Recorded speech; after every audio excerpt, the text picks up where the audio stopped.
Alright, welcome everybody.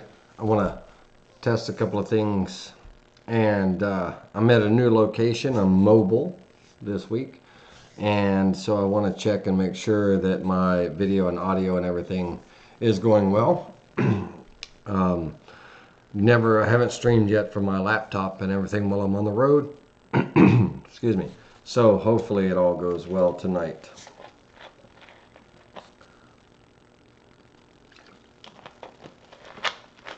Good evening, Bob.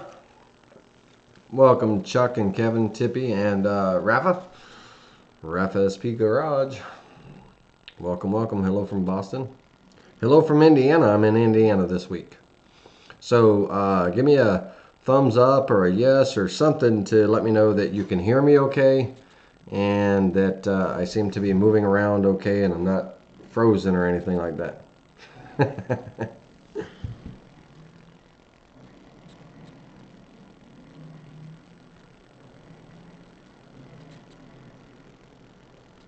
Thank you, Chuck. Okay, Doug, thank you very much. Good, good. Yeah, I'm mobile, so I'm working off of my laptop, and just want to make sure that we don't get froze up so we can, do well and stuff. Now, tonight we're going to do a couple of things, and I don't know if you saw from the title of the video, Valentine's coming up around the corner, so we're gonna overlook or not overlook, but we're gonna look over creating some a couple of Valentine's projects. But really, I want to be able to do a couple of things with these projects, but also I really want to open the floor for Q&A and get there's some questions that are out there that people are looking for answers, and hopefully some of those folks are in here and want to ask some of their questions. And don't be afraid to ask questions. This is the time to get answers and stuff, and we'll see if we can go through all that. Now, I'm working on my laptop. I'm not working in my normal setup of a dual screen. So when I'm working and everything, go ahead and ask your question and all. You'll see me kind of flipping back and forth as I'm looking at things. But you shouldn't, if I've got everything set up correctly, you shouldn't see me flipping back and forth. But if you see me pausing for a minute, it's because I'm changing over to the YouTube back end so I can see the questions in the live chat and everything, and then coming back to the questions and all. And unfortunately, I don't have a dual setup where I can have the questions on one screen and then, the Vectric software on the other. And it's 7:13. We'll get started here in a few minutes. We'll let a few more people pop in.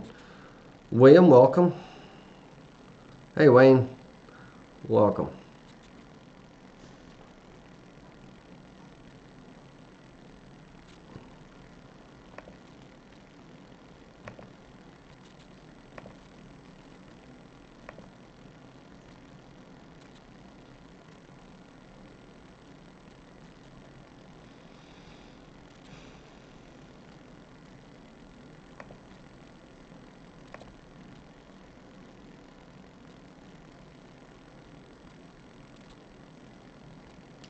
Welcome, welcome.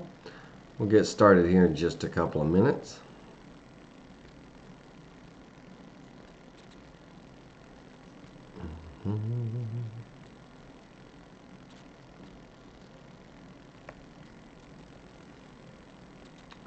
You and me.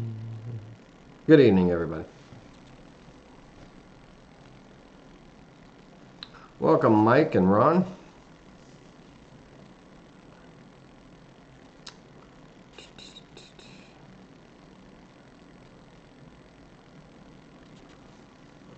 All right.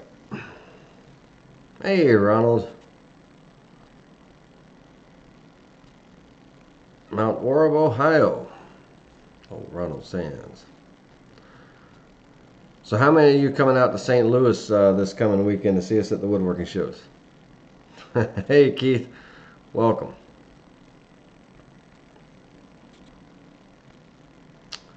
All right, let's go ahead and get this. Let's see here. William's got a question right off the bat. Great. Let's see. I upgraded to 9.5 in TNG 218.917. The only thing I found so far is the polarity is reversed for X, Y, and Z. William, you got to go into your settings. I'm assuming the polarity is reversed for your pendant, correct? Or is it your axes are backwards? We got to go into your settings and adjust your settings, motor settings. So, Mike, you can call me, but it won't be till after 10 o'clock when class is over.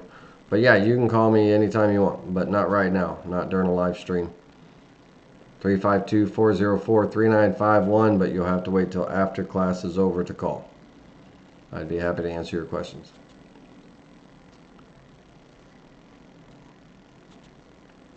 William, you can also call me sometime this evening or tomorrow, anytime, and we'll adjust your pendant, set your pendant settings.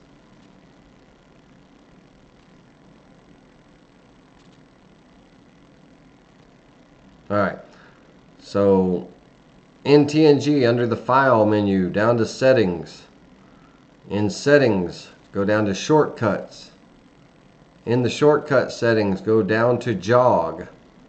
And under the Jog section is the Axis Z minus, Axis Z plus. Over in the Pin section, you probably will see Jog 5 and Jog 6. Reverse those two.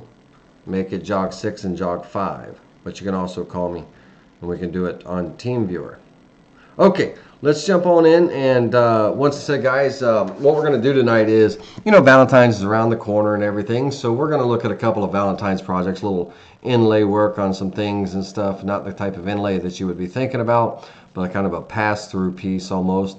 And a couple of other projects just to kind of get the fundamentals of combining letters and welding and trimming, you know, organizing things and creating profile toolpaths and what have you, whatever it may be.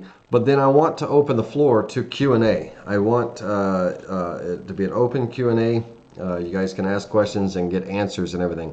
And as you're asking the questions, as I said, for those of you that are coming late, I don't have my dual screen set up. So go ahead and post your questions in the chat room.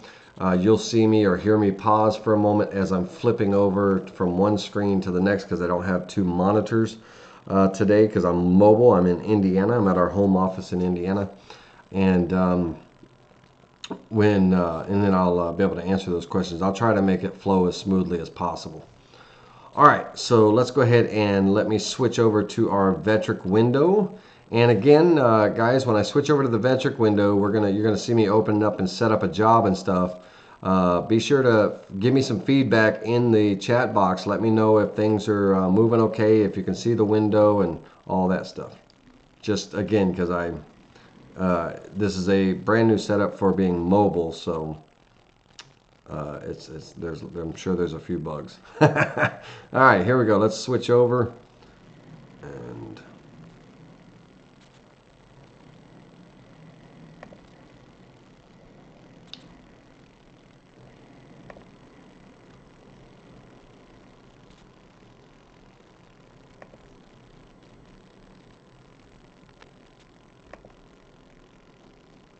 all right, so in the Vectric software, we're going to go ahead and create a new file. Now, I don't have any particular file size in mind right at the moment, but we're going to start off very simple. Let's make a couple of simple little fun, cutesy type Valentine's projects and stuff, and then we're going to get into something a little bit more in depth, and then of course we'll get into the Q&A. I really want to get to the Q&A part to be able to just randomly, you guys, you know, fire shot some questions at me so we can get you some answers and stuff, things that you might be getting stuck on. For this project, I am going to do a single-sided job for this first one, and I think 20 inches is going to be tall enough or wide enough. Now, in this case, now I'm going to be rotating my project and everything 90 degrees once it's all laid out and stuff, but 20 is going to be good, followed by a width. I'm going to go with like almost like a, let's see here.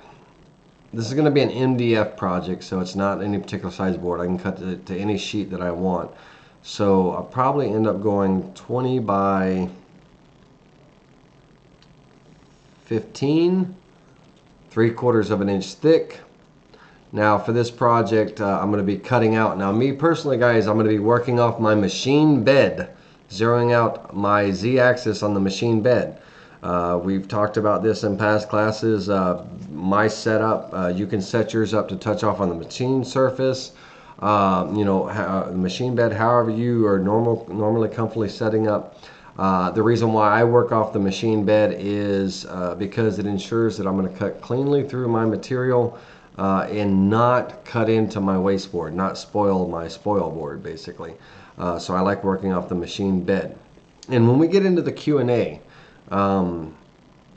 if anybody has questions about that, working off of the bottom and how that, you know, how do we create a toolpath? How do we do the cut depth and things like that? If you have that kind of questions, I'll be sure to ask them and I can go over and explain that. Now for my XY datum position, I will be working off the bottom left corner of the material. This is because of my jig that's on my table. I got a cam clamping jig, and all of my boards are referenced off the bottom left corner. But again, it's a project you can work off of the center or any of the four corners of the board. So I'm going to go ahead and click OK. And for this one, we're just going to do a very simple wall hanging word combination type cutout. This is going to cover things on you know, working with text, welding objects together, or text together to make one object and everything. We're going to be talking about the profile toolpath and you know, our ramping and stuff. So there are a couple little fundamentals in there. But let's go ahead and let's get started with this one. So I'm going to open up my text box. And very simply, I'm going to work in all caps, I believe. Actually, you know what? For the first one, I'll work in all caps. The second one, I'm going to work in actually lowercase. I believe. Yeah. All right, so let's get the first one down. I'm going to type in L-O-V-E, right? It's Valentine's Day, so we're working with some love. All right, for this, I'd like some square block type letters. I don't want script or cursive or anything. So I think I'm going to go with a kind of almost like a Rockwell type bold. Actually, I think I'll go with the Rockwell. Yeah, the extra bold, Rockwell extra bold. That'll be a nice one. And let's go with a, let's see here, 5-inch. I'm going to go, not on this one, the other one I'm going to go with the big letters and all, but on this one I'm going to go 3 inches tall, because there's a couple of, I want to have more than one of these. So, all right. Now, when we write text, it's a text object. There's no nodes, there's no curves, there's no anything like that. You know, it's just text.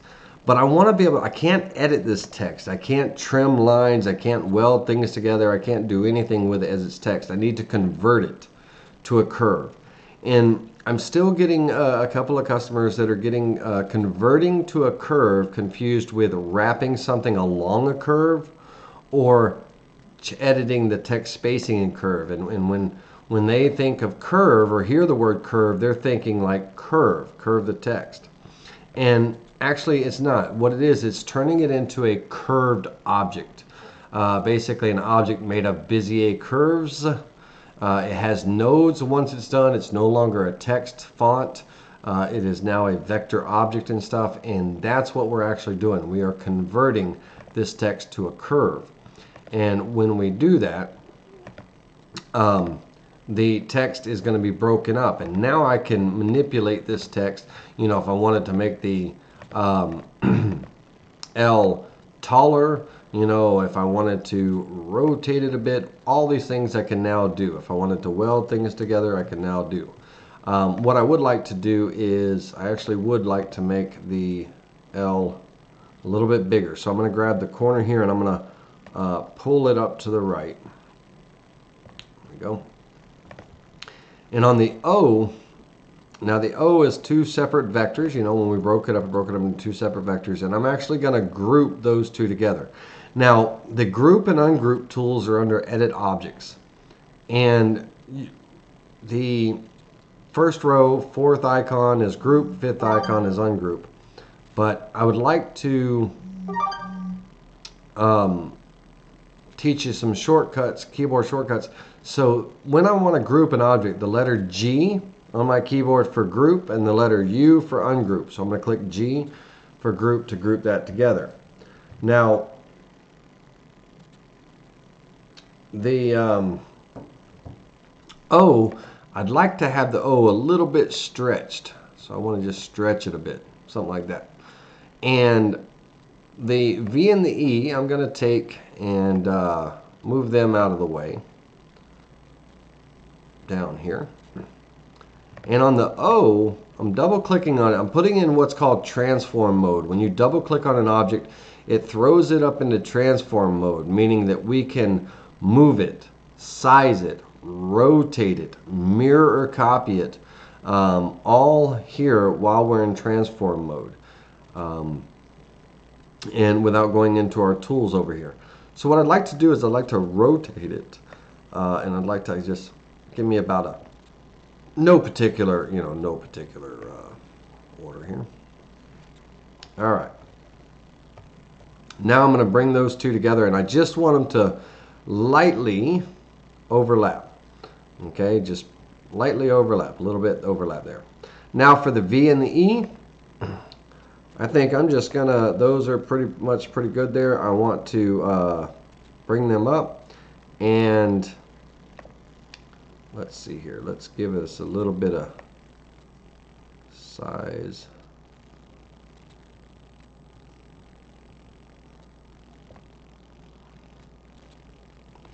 All right.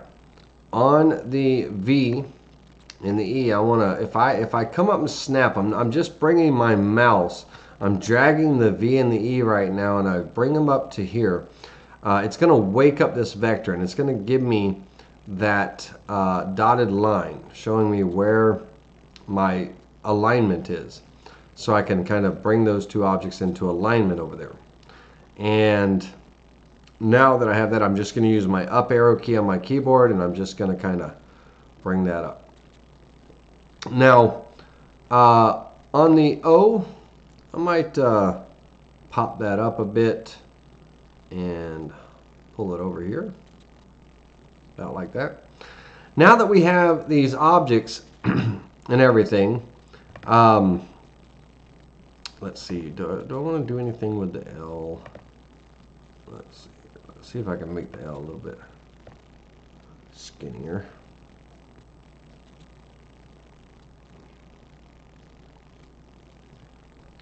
Once again, I've got this here. I'm going to take and click on the L, and I'm just going to grab the corner, not the corner white box, but the corner of my vector line, and I'm snapping it to the V here. Now I can use my down arrow key and kind of bring it down. I just want a slight overlap on these two objects. And then on the O, I'm going to, I'm using the left arrow key and up a little bit. There we go. All right.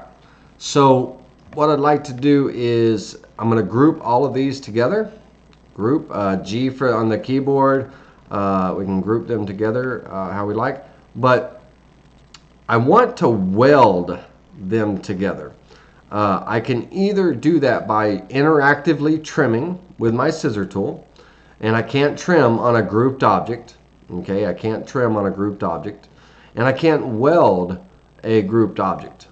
Okay, so before I group them together as one, I need to do all of my trimming or welding, whatever the case may be.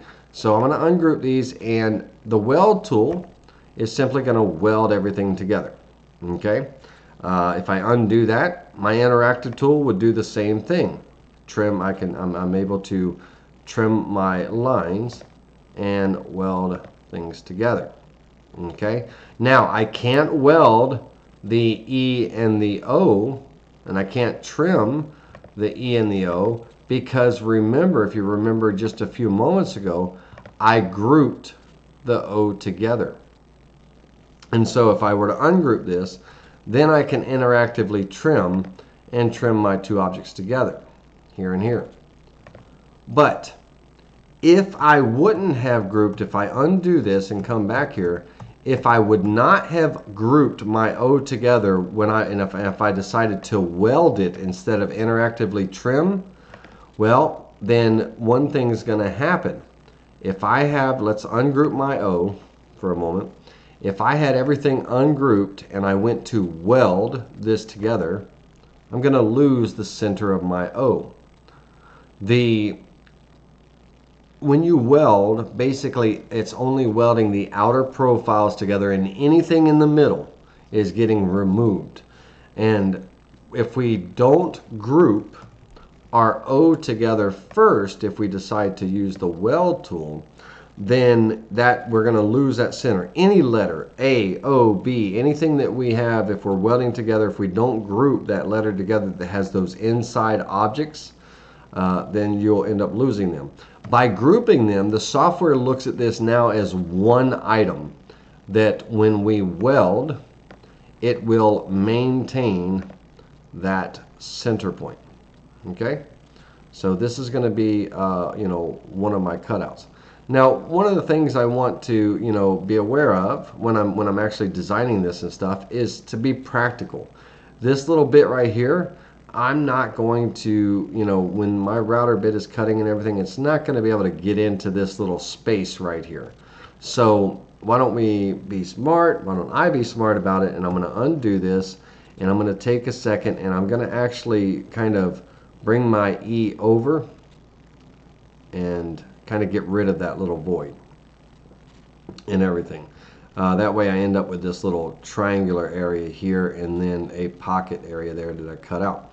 So let's go ahead once again and weld that together. Alright, so we got a cute little love.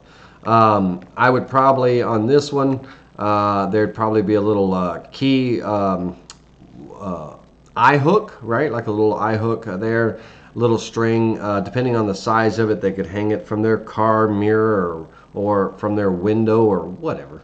Right? We're going to be cutesy about it. So, all right, now that I have these, I'm going to group that together, and I'm going to take and move this down to here.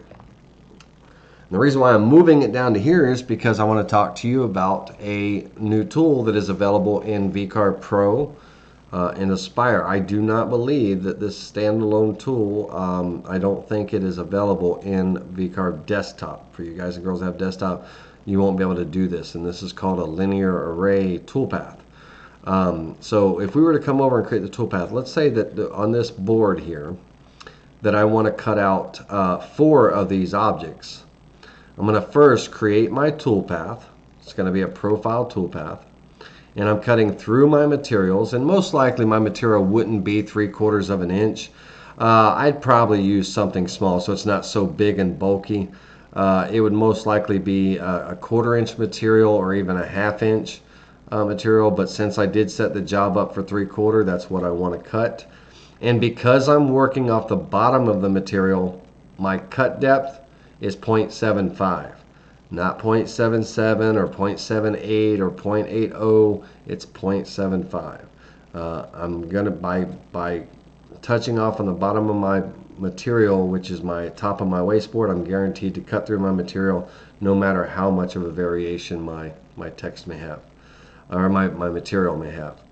I'm going to use, for this, I got to think about this, and I probably could get a jump on it by putting some radiuses in here before I create the toolpath, but I got to make sure that my 1/4 inch bit and everything will fit in here, or else I'm going to use a smaller diameter bit. I think so that the radiuses are a little bit lower in all. I think I am going to use an 1/8 inch end mill to cut through on this. And so let's go ahead and do that.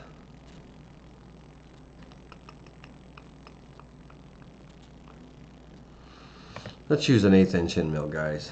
Let's do that. And then, so, the last time I chose an 1/8 inch end mill, I accidentally chose my 1.25 instead of my 0.125. And I kept wondering why my toolpath was looking all funky. because I had the wrong bit in there. All right, so I want to be on the outside of the line. Now, for you guys and girls that are new, when we do a profile toolpath and we tell it to cut on the outside of the line, the software is actually smart enough to know that there are inside vectors, such as the inside of the O here, this little guy right here, and the inside of the V and the L. And it automatically reverses the toolpath, and it will cut on the outside of the toolpath for the outside of the profile, but it'll actually cut on the inside of the vector for the inside profiles like it should. So it's actually very intuitive enough to do that. Now for this, I'm going to, I would like, there's two ways that I would like to do this.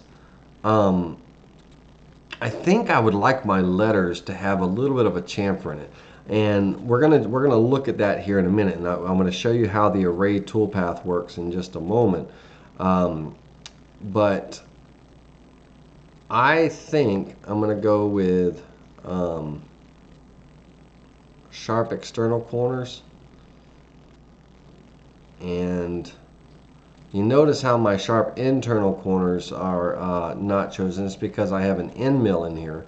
If I were to change this bit to a V bit, then I would get those corners, and then I would be able to do a profile cut. And we're going to talk about that in a minute, because I think that's what I'm going to do if I instead of a straight cut.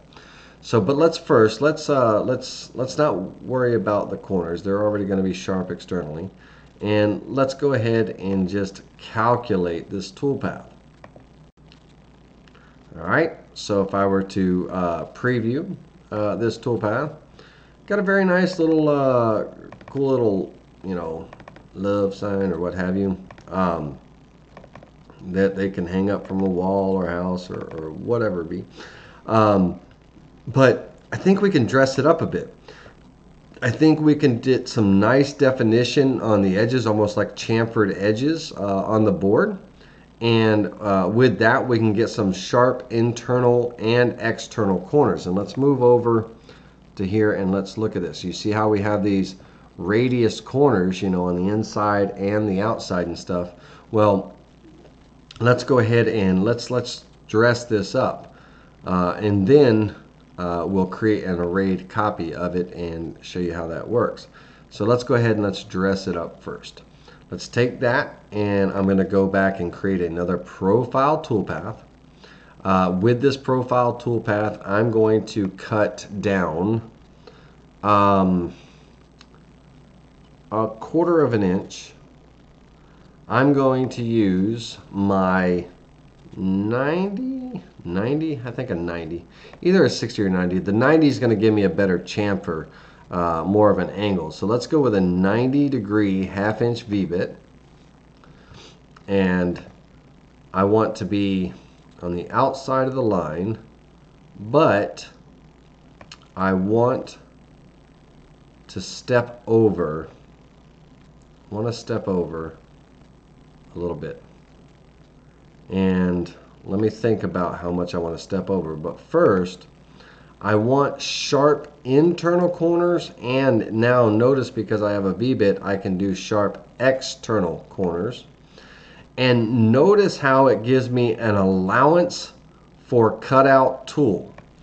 So it's telling me for my straight profile bit that's actually going to be cutting all the way through the material, my 1/8 inch end mill, it's telling me the allowance that I need to add to that toolpath so that it cuts out in the proper direction. And I don't need to use an offset allowance here, an allowance offset here. It's going to do it all for me with this toolpath. So let's go ahead and calculate, now that we have these sharp corners and we've got our allowance. Remember that number. That's going to be your magic number for the profile cut. We're going to calculate this toolpath. And let's get zoomed in here.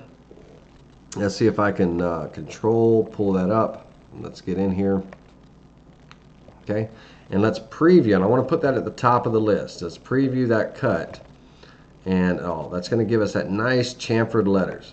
You see that there? Okay. Now, on my profile toolpath that's cutting all the way through, I need to add my allowance in. Okay, I need to add my allowance in that it told me to add. And again, I'm going to come down here and I'm going to calculate this toolpath. And now I can preview this toolpath.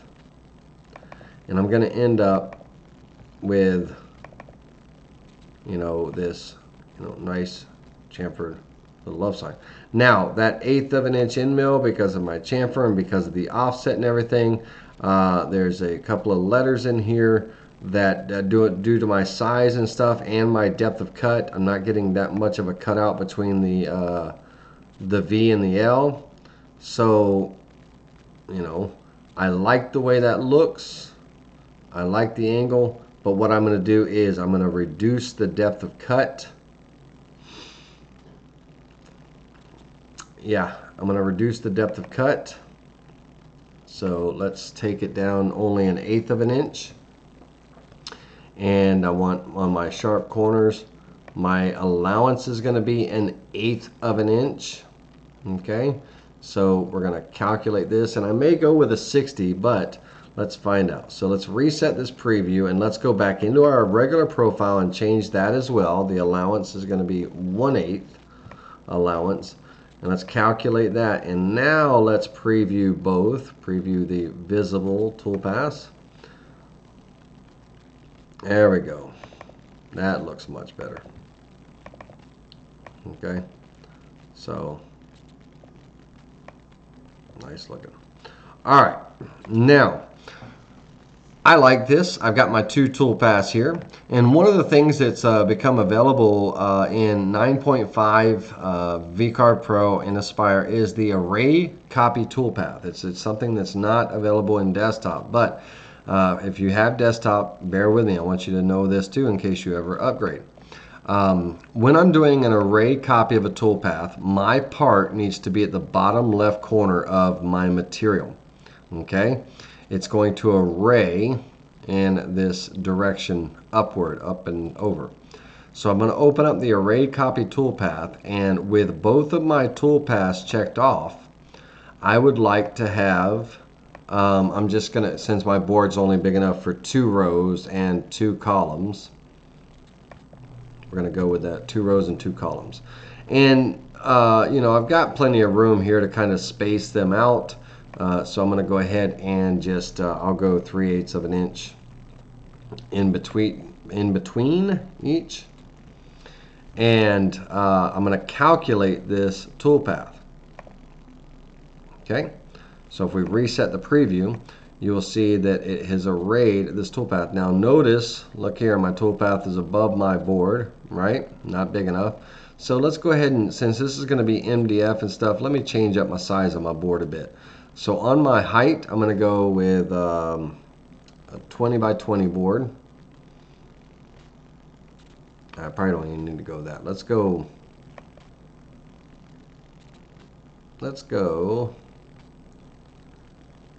Let's knock off a couple inches.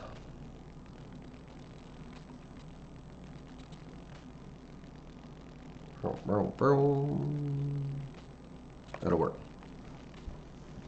All right, now I'm going to make some changes on this project board here. I'm going to just kind of move it over a little bit and up away from my corner.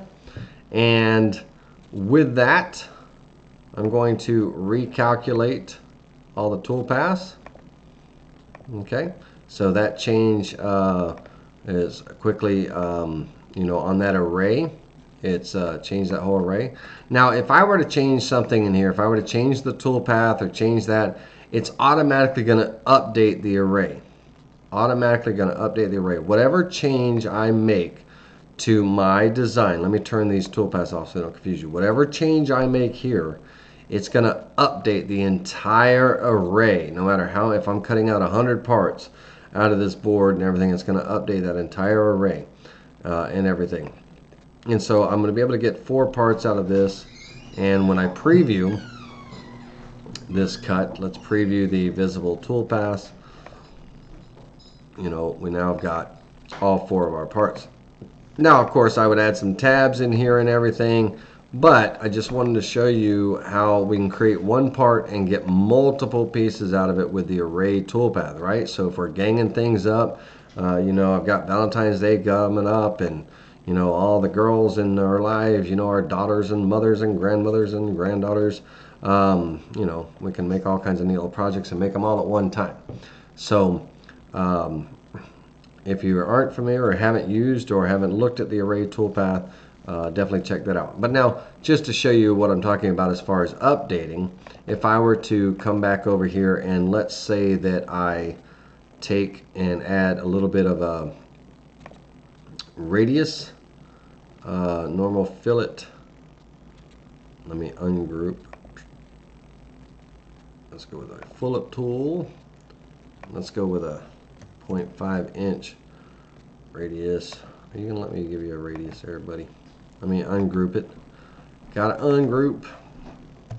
There we go.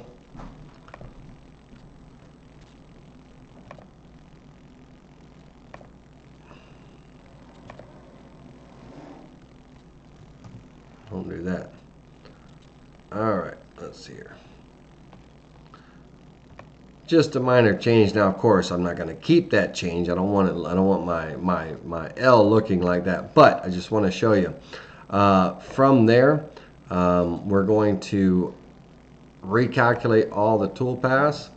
First of all, select that, and wait a minute. One or more errors occurred while recalculating. Please check. Oh, because I deleted it. Dadgummit. Stand by. Because I ungrouped it, not deleted it, because I ungrouped it, I got to recalculate my two toolpaths and get that update. Because everything was grouped when I first calculated them. That's fine. Calculate.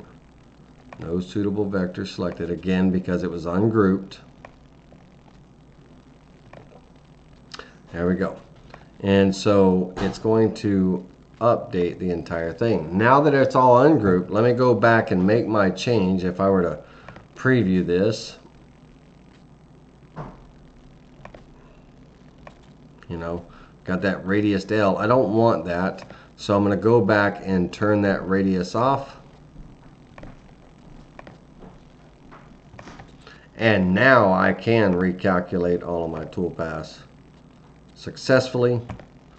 And then it's going to update that entire array, as we can see here. And all to get those square corners. So keep that in mind when you have multiple parts and all that you need to cut out. Create one and then use your array copy toolpath. All right. Let's pop over here and see where you guys are, guys and girls. I might be boring you to death. All right, so hello everybody, welcome guys. David Kinsey, Laney, how is the array copy? How is the array copy you just did different from the array copy in the desktop software in your offset and layout selection?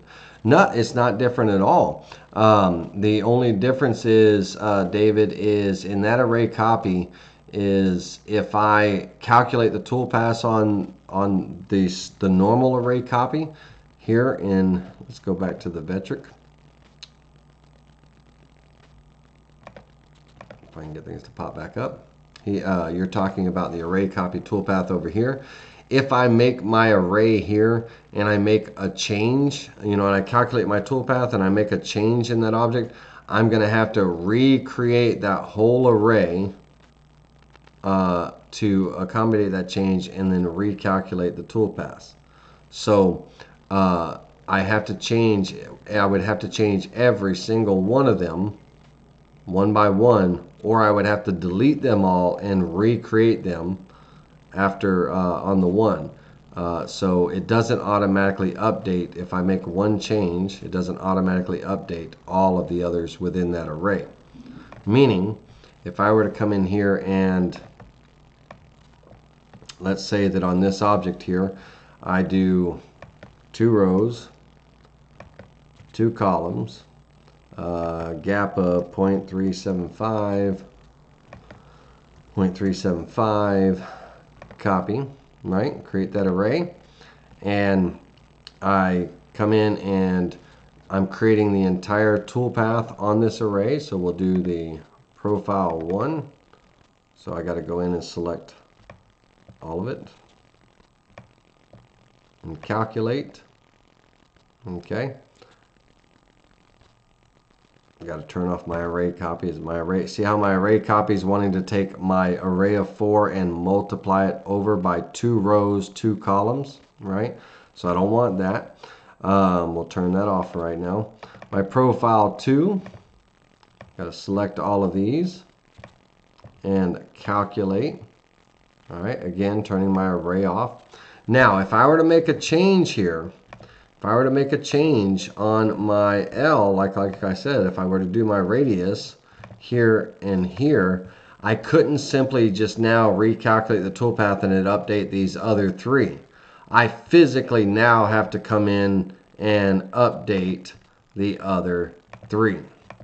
You know, imagine if I had 100, you know, if I, you know, and I'd have to change them all.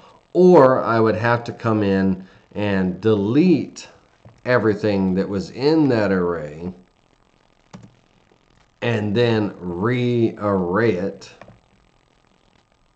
you know, with that change, rather than just changing one item and it automatically updating everything else. That's what the array copy toolpath does. I make one, it creates the array, but it keeps, if I make one change, it updates all of the items within that array. That's the difference, David Kinsey. So now I'm going to delete these. And I'm going to come back in here and fix my... And now I'm going to recalculate this toolpath.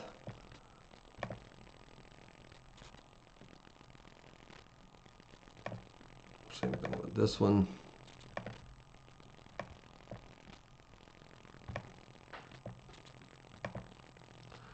All right. So with my array toolpath there, again, if I were to make a change now in my single object, let's turn this off. If I were to make a change in my single object, it will automatically update the entire array. Okay, great question, David.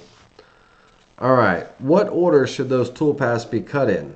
Your V-bit first. That chamfer, the chamfer would always be first. Kim, the chamfer cut with the V-bit that's doing the chamfer. If we go to preview, let's go to our 3D preview here, and if I were to preview the chamfer cut, preview selected toolpath. This toolpath is going to be first, that chamfer cut, followed by the profile toolpath. Okay. Now notice that one did not do the array, right? Why didn't it do the array? Because I have the array turned off, right? I have the array turned off. If I would have had the array turned on and everything, and I would have previewed the selected toolpath. Where are we at here? Preview selected toolpath. You see how it turns it off automatically? So with the array, turn it on and preview the visible toolpath, not selected, visible toolpath. Okay. And then your profile 1 and array, and preview that visible toolpath. Know what I mean, Bean? Right. So not selected, visible. Okay. All right. So, all right. Valentine's Day project number 1 down. Hang some little eye hooks on there. Can hang from a little car window, or you know, wherever they want to hang it from. Shoot, they could Flavor Flav it and hang it from their neck like a big old necklace. We could have put a clock in there or something. All right. Let's see what else we got for questions. I saw William Edlin pop in there somewhere, I thought. Did I see William Edlin pop in there? William. Also, how is the array copy toolpath different from Aspire in 9.0?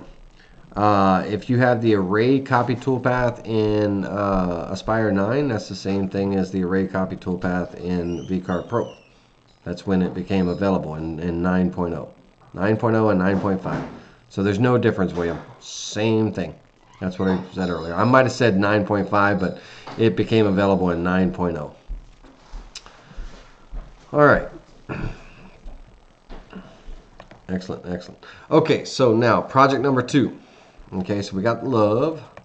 Love, love, love. All right. Let's add a new layer.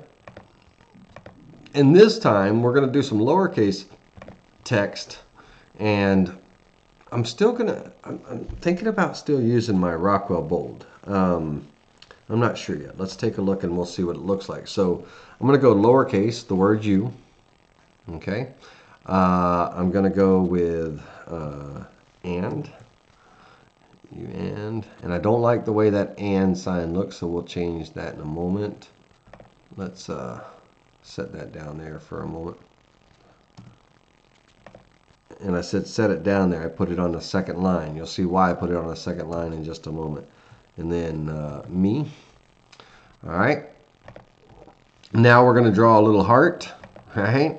All right. Here's where the new cool tool tangent tool, cool tool, the tangent tool that came available in 9.0 for making tangents. So I'm going to draw a circle here, and I'll size the heart and everything when it's all said and done.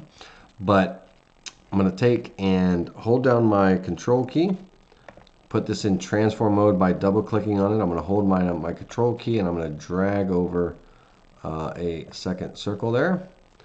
And I'm going to, let's see if it will let me. I don't know. This will be a test. I'm going to draw a line here, and I'm going to click here. And I think.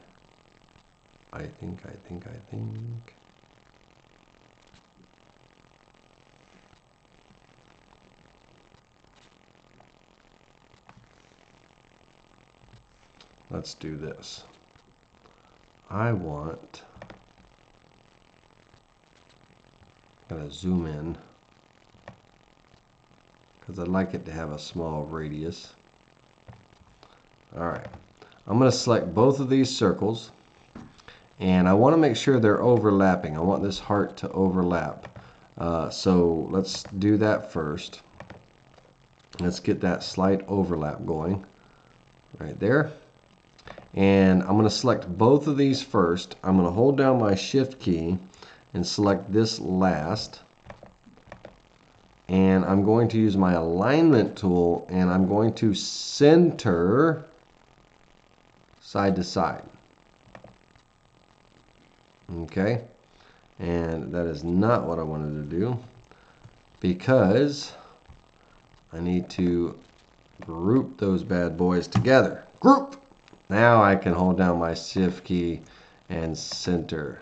There we go. All right. Now, on that object, guys and girls, I want to take it and I'm going to lower it down to however tall I want my heart. I'm just coming straight down with it with my down arrow key. And yeah, that looks good. Now, my line tool. When you use the tangent lines, you click on one circle. Drag your mouse down to another. Do not click. Get your mouse, dragged down right to the other, and then you're going to hit the letter T on your keyboard. Okay, so let's do that again. Click, hover, and hit the letter T on your keyboard.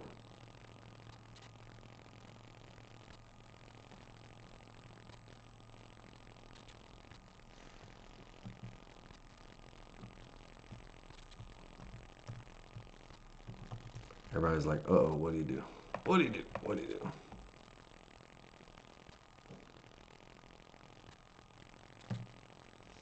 All right, and then space bar to finish. And then same thing over here. Click, come down, hit the letter T on the keyboard. It'll snap to that tangent. Spacebar to finish. And now I can come in and trim. You know what? Let me do this a little differently, guys. I don't want to have to trim there, so I'm going to go backwards on this one. I'm going to click here on this circle first, and I'm going to come up and T for tangent.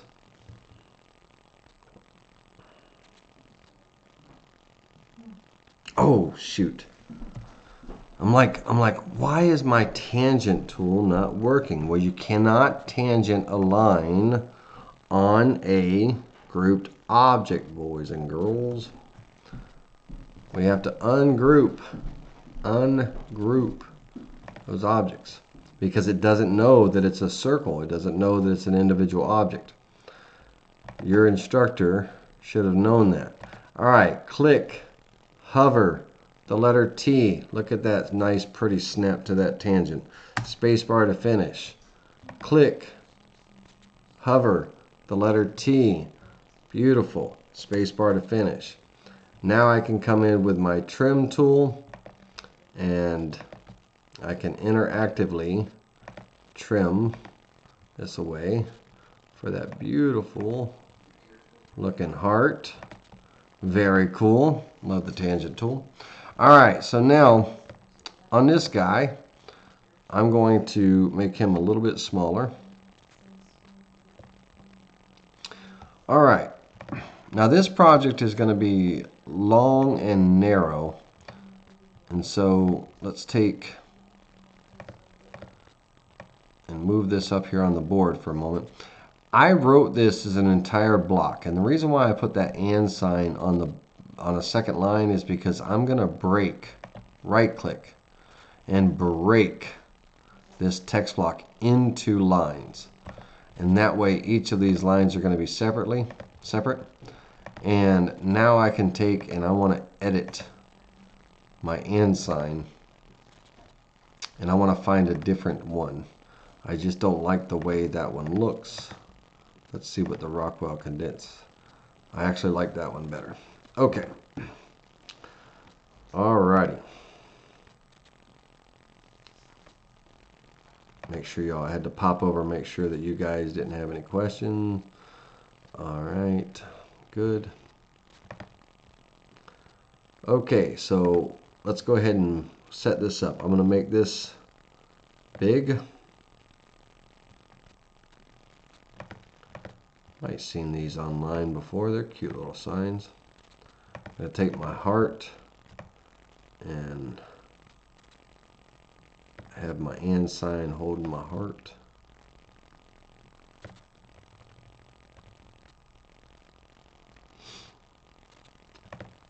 You and me.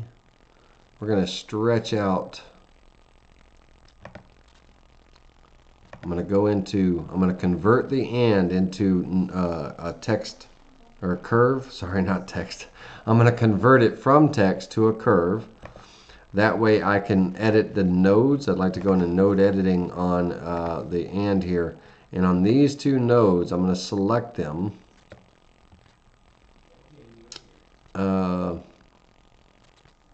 Not this one. Just those. I'm going to use my right arrow key and stretch that out a little bit. Using the right arrow key, I'm just selecting those nodes and stretching it out. Because I'd like my heart, let's get out of node editing mode. I'd like my heart to be a little bit bigger.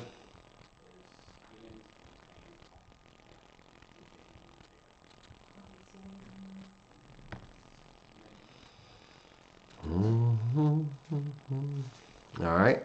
The word you, let's kind of get over here and come on down. Come on down. You're on The Price is Right. And on this, I'm going to condense this a bit.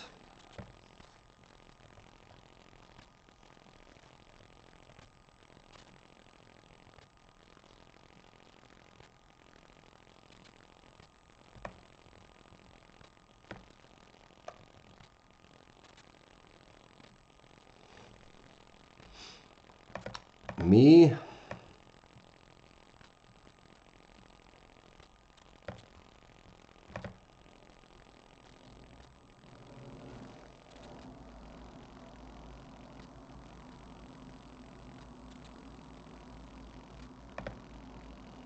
Okay.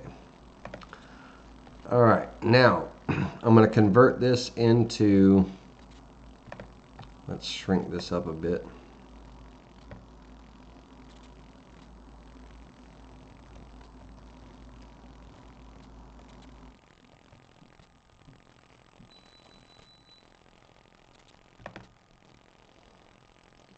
You select this.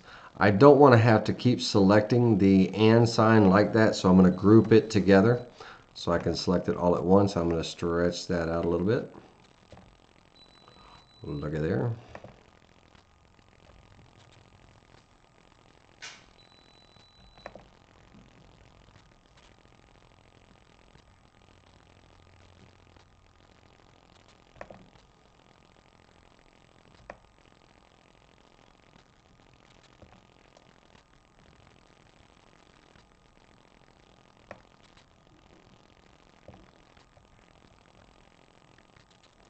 Valentine's Day gift is all about being mushy and stuff. You and me forever.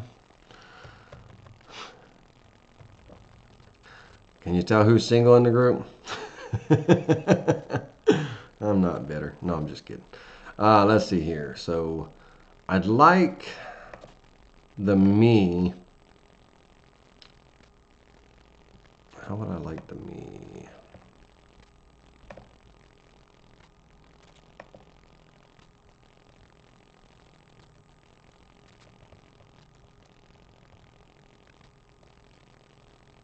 Just a slight overlap there.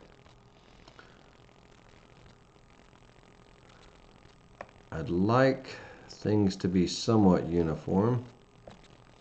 So on my U here, I'm going to take and stretch that out a little bit.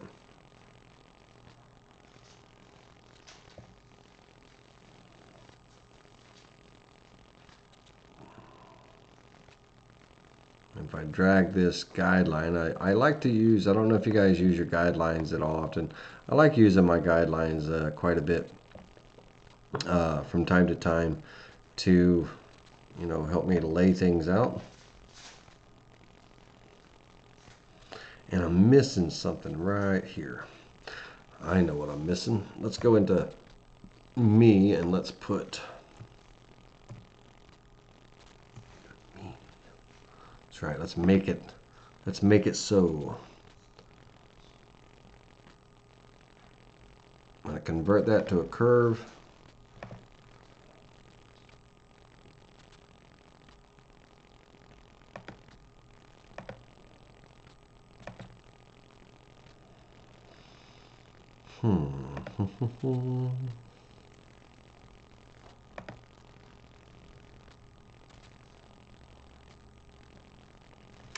Nope, don't like it.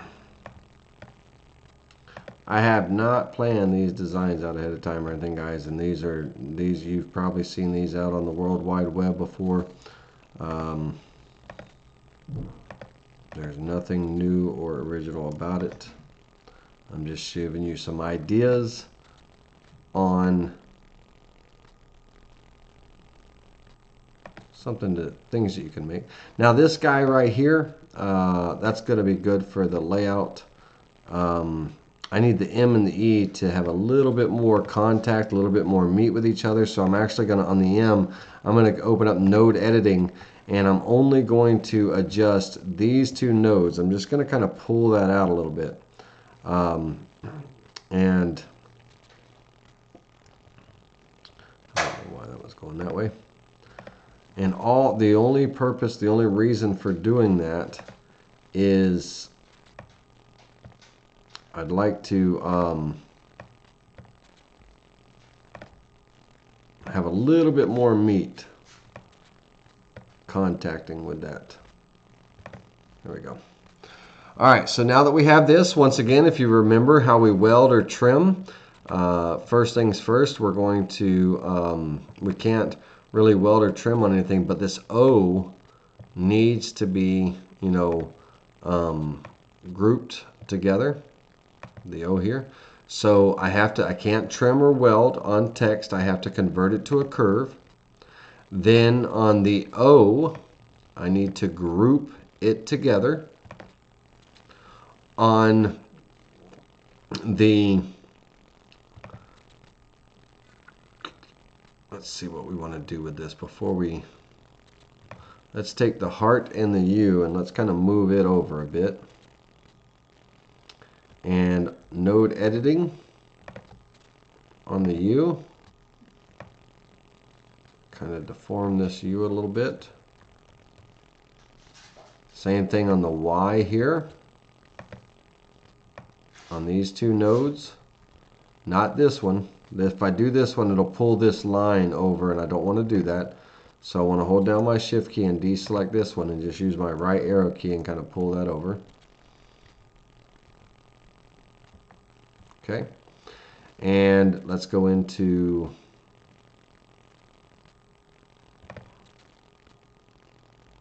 that Y looks funky like that, doesn't it? That Y looks funky. Let's undo that Y. He's got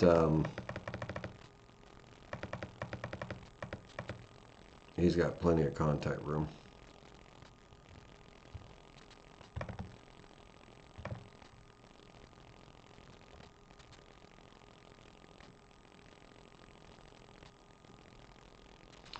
All right.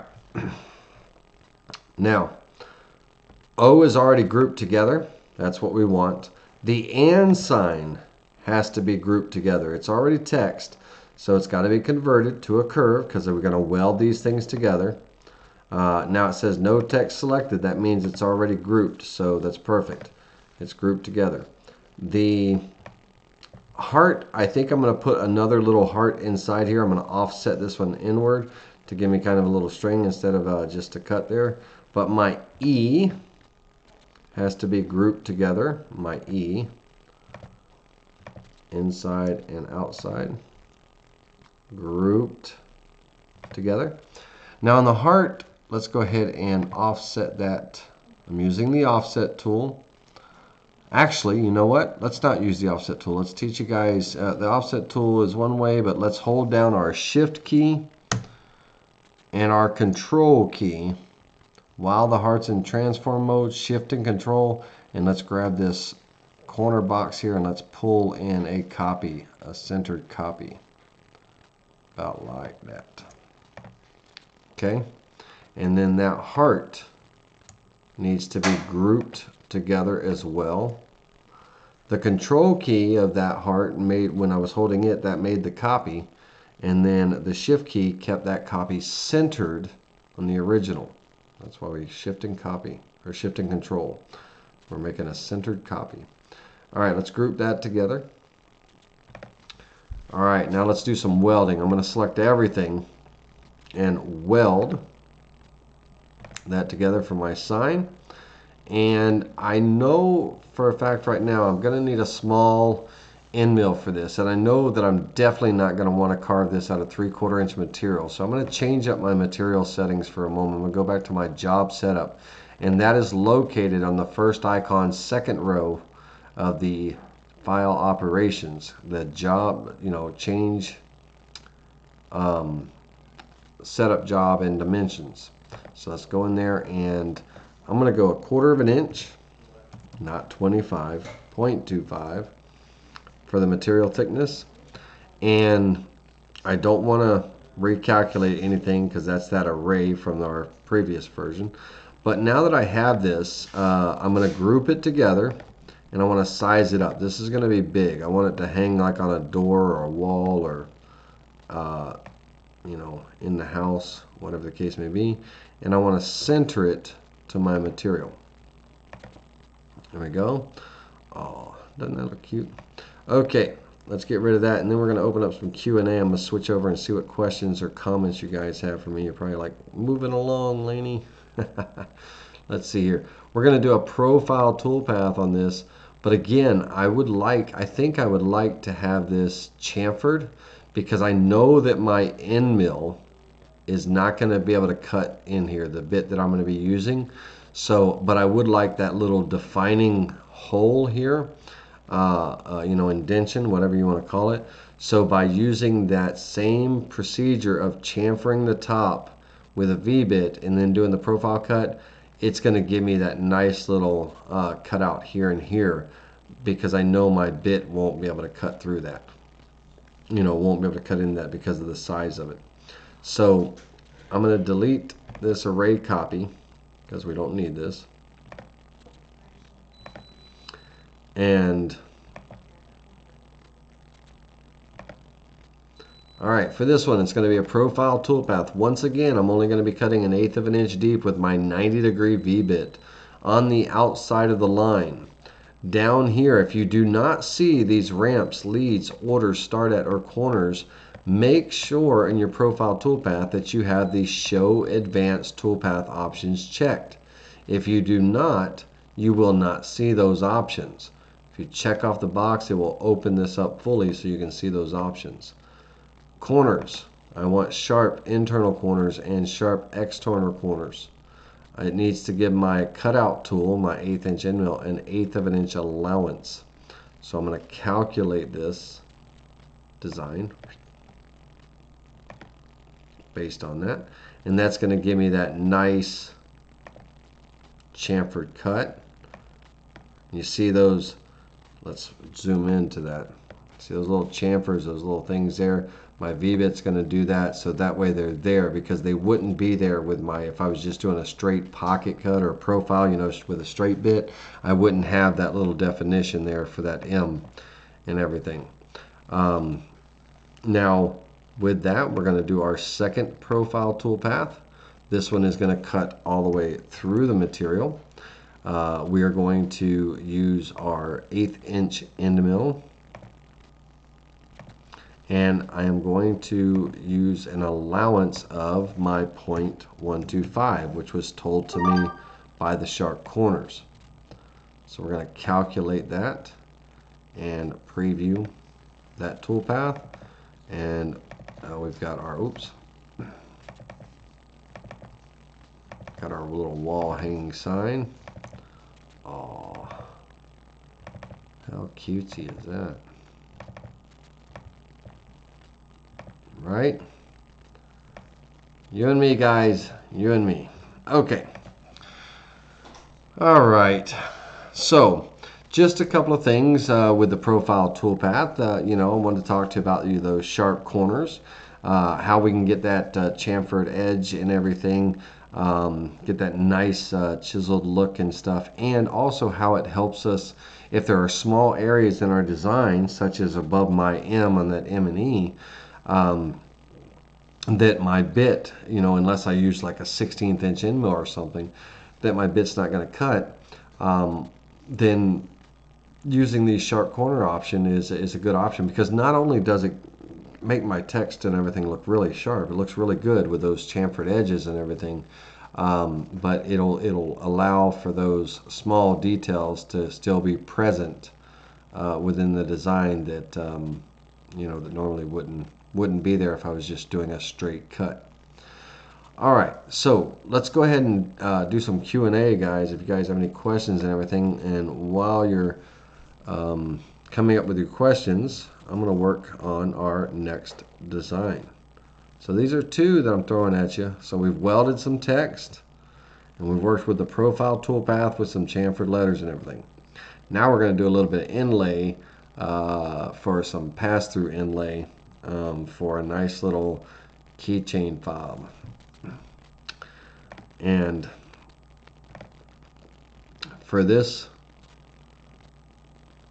let's go ahead and open up a new, let's go ahead and file, save as. Always save your work.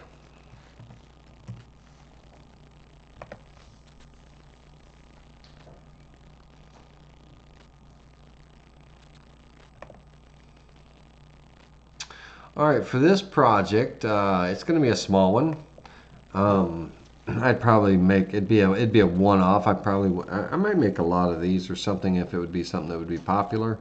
Let's go with for right now, let's go with 5 inches by 5 inches and half-inch thick, because it's going to be like a key fob type thing.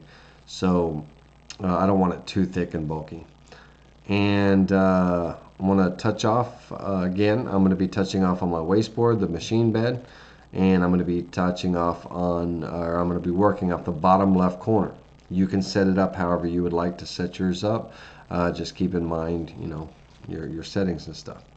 Okay, so let's go ahead and click OK.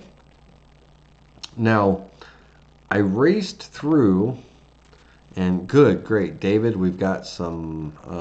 We got Peter Hearn's got some questions in there, and Peter, stand by and let me get this first shape drawn, and then I will get to your question. Awesome, awesome. That heart that we drew earlier, I kind of raced through that, and I'd like to show that to you one more time. So I'm going to actually draw a heart out here. So we're going to use a circle, very simple circle, and I'm going to use my transform mode. I'm going to double click on this, and when I'm moving, if I want to make a copy, that's my control key, right? So my control key will make a copy wherever I put it. But if I take the extra step and I hold down my control along with my alternate key, that's going to keep it in line. No matter where I move my mouse, I'm only going to be able to go vertical, straight down, or horizontal while I'm holding my alternate key. It's going to kind of keep it in line, either horizontal or vertical, no in between. You know, it's one or the other. So, and I'm bringing it over just to give myself a small overlap here. All right. Now, for the if I wanted to, I could throw this circle here into transform mode, hold down my shift and control key, making a copy and keeping it centered. I can go ahead and make a small center hole here, right? And if I will take these two circles and select them, if I hit the letter G on my keyboard, that will group them together. And with those selected, with those grouped, I can select my circle, then my group last, that's going to be my object that I'm aligning to, and in my alignment tool I can center that circle, right? So it's going to center it perfectly on there, and then I can go ahead and just use my down arrow key and pull it down to wherever I want. And we'll go with a short stubby heart there. Now, I need to ungroup these. The letter U key on the keyboard is the ungroup, right? When you select objects, G for group, U for ungroup.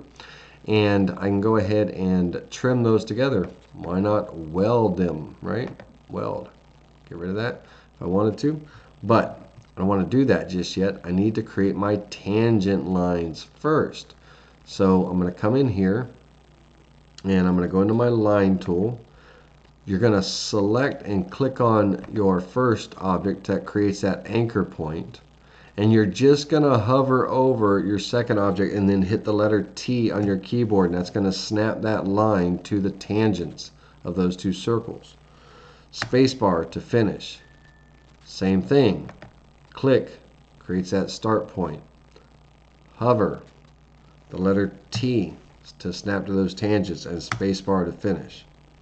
Okay, now that I have that, I could use my interactive trim tool, right? I could do a little bit of trimming here.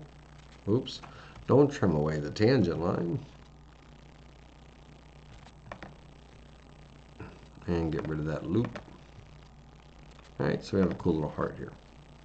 Now, I want to make a puzzle piece. I'm going to create a puzzle piece to go in here. And so I'm going to take and, let's take a rectangle. We'll start off with a rectangle. And I'm going to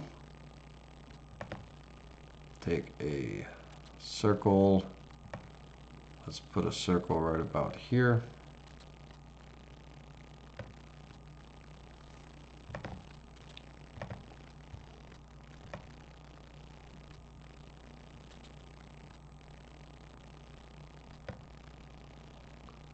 Oh, let's see here. That will be kind of a spade when it's all said and done. I want this to be a realistic puzzle piece. If I was trying to fit two parts together, I need them to be able to fit. So let's bring that out some. Bring this one out some. There we go. And over here, we're going to do an inside.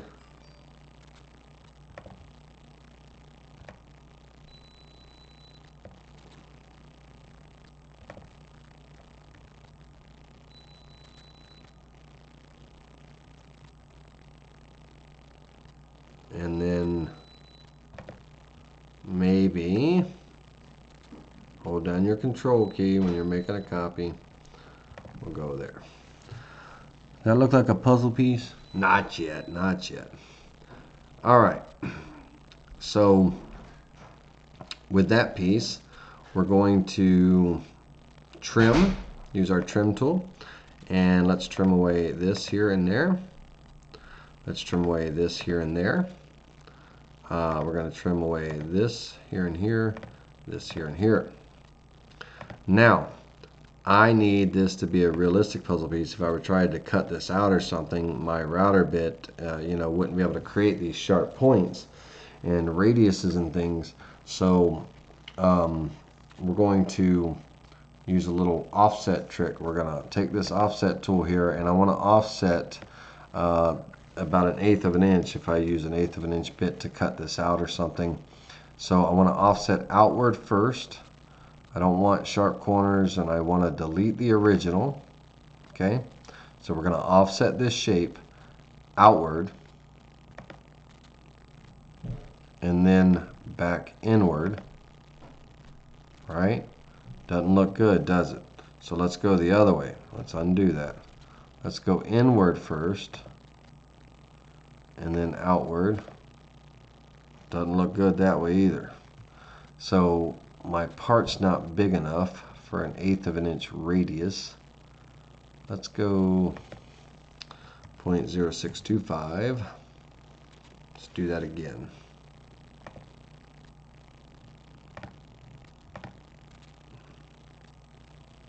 And then inward and outward. So that's a unique looking puzzle piece. I don't think any puzzle piece would snap in there. I think they would just fall right out, right? There's no corners and stuff there. That means my part is just too small. So let's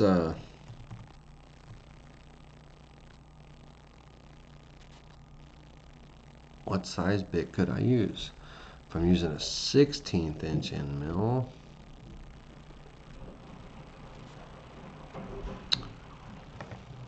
let's use my fillet tool.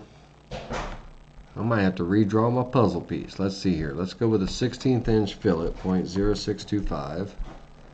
Normal fillet. Yep. So that puzzle piece isn't going to work, right? And with a 1/16 inch, nothing's going to stick in there. So let's do this. Let's make this bad boy bigger. Bum, bum, bum, bum. Oh yeah, no. Make this bigger. We'll size it down after we get it offset and stuff. But let me see what a 1/16 inch radius will do. Outward. Delete the original. Inward. Alright, that's a pretty decent hook right there. I can get a part to lock in on that. So now on these two remaining pieces, I can get sharp corners on that one, but let's go inward now and then outward. Just reverse what we just did. And That's good. I think I can get a piece to hook in there. Alright. I think my two outside circles were way too big, but that's okay. So whatever you want to make your puzzle piece look like, remember the inward, outward, outward, inward. Or outward, inward, inward, outward. Those two tricks. And what that is, guys and girls, if I can explain that a little bit better, is if I were to undo this, okay, get back to these sharp corners. Whatever radius that we're going to offset to, by deleting the original, let me see if I can get back to where we're here. By deleting the original, when we offset outward, okay, this is going to automatically push these circles into a radius because we did not tell it to create sharp corners, you know, for that offsets, sharp offset corners. And so when we come back inward, all right, it's going to bring these sharp, but notice what it did here is it radius these. And so now half of our design is radiused, the other half is sharp. So we're just going to simply reverse that procedure. We're going to go inward this time and then back outward, and that's going to give us our radiuses on our other two pieces as well. All right, so I'm going to size this down, and let's throw it up here. And let's see what size my whole part is in general. We've got my heart here. It is a size of 2 inches by 2 inches. I'd like to actually go a little bit bigger, 2.5. Let's go 3 inches wide, and I'm almost 2 5/8 inches tall. That's fine. And for the puzzle piece, this is going to be the piece of my heart, key fob. It's going to go right about here. All right, now when we cut this, I actually want this piece to be able to fit in like an inlay. I want a really nice, almost tight fit. But I want, there's going to be an allowance. We're going to give ourselves an allowance so it will fit in and out. We don't have to beat it in like an inlay or something like that, you know. So, but this part here will most likely hang on a keychain or something. You'll give it to your significant other. This will hang in your house, whatever it is, and you know, they got this piece of your heart. All right, so we're going to go ahead and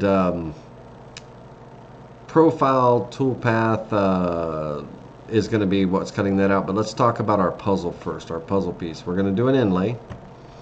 And on that inlay, we're going to do a straight inlay, but this one's going to be a hole.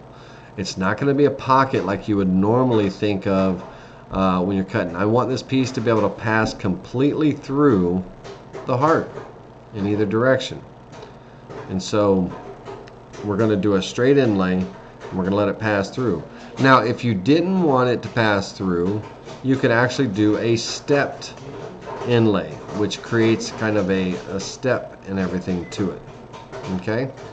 If y'all hear some wonderful Betty Crocker or Orville Redenbacher popping in the background and some popcorn being made, I'm going to have to steal some. It smells good.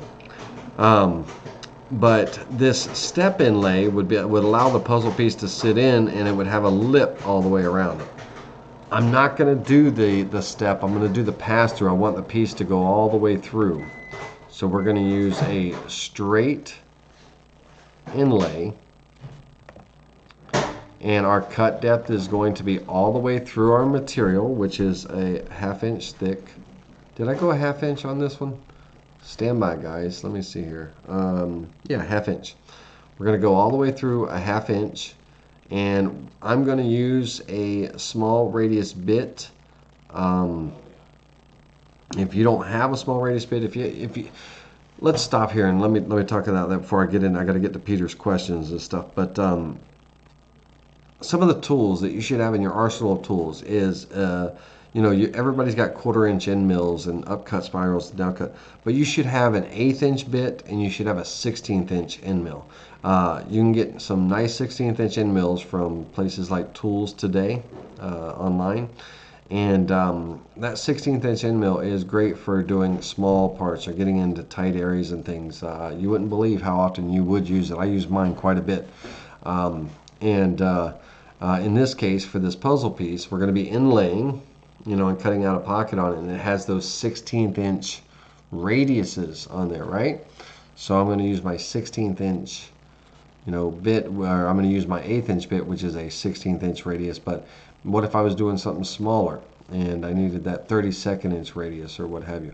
You should always have, I think everybody should at least have a 16th inch end mill in their arsenal of tools, an 1/8 inch end mill, and a 1/4 inch. For me, I've kind of split the difference as well. I've also got a 3/16. I love my 3/16 end mill because it's kind of the best of, it's a good all-around medium bit. All right, let's real quick, and then let's get to Peter's and all y'all's questions and stuff while y'all are typing them out. I'm going to choose my 1/8 inch end mill. Bum, bum, bum, bum, bum. And click OK. And I want to be, this is the mel.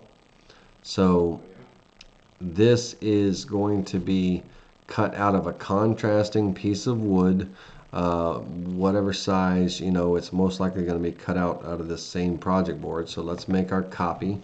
So let's hold down our shift key and, or control key should I say, and let's make our copy over here that our mel part can get cut out of. There we go. And when I do inlays, I'm not a big fan of tabs because I want this to be a perfect fit. So I don't want any tabs, but I do want to give myself an allowance. Now for me, a negative 0.005 is where I start. And that's a good allowance, like when I'm making my puzzle pieces and things like when I'm actually making puzzle cutouts. The 5 thousandths, a negative 5 thousandths of an inch allowance is what I would use. And if it's too tight still, then I would, you know, cut out another piece with a little bit bigger allowance. But I wouldn't cut out another piece. I would just make my pocket in the heart that I'm using here, I'd make it a little bit bigger. But that's what we're going to do. We're going to do an offset allowance of 5 thousandths. And somebody will ask inevitably, do we have to put an allowance in the male piece? Can we put that allowance in the female? It's one or the other, never really both. You can absolutely, you know, have this at 0, cut that male part out, but you must give yourself an allowance on the female pocket. And I always recommend, you know, cutting that male, run that toolpath first. That way you can test fit it into the female without having to unclamp your board and all that stuff. So to show that, we will do no allowance in the male. We'll calculate that toolpath. Okay. Now, let's undo that. I don't like that. I am going to switch to my 16th inch end mill. Let me find my 16th of an inch end mill.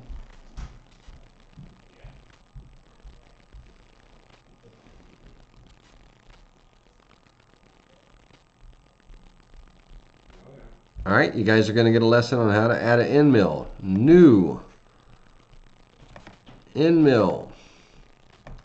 Diameter 0.0625. Pass depth 0.03125. 50% of the bit's diameter or less. Step over 40%. Feed rate on my 16th inch end mill is going to be 50. If I'm running a spindle, my RPMs is going to be 20,000. But feed rate 45 or 50. 50 is good. Plunge rate 15. Apply. Click OK. All right.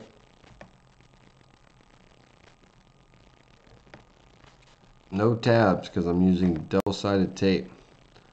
Reset this preview and preview that toolpath again. There we go.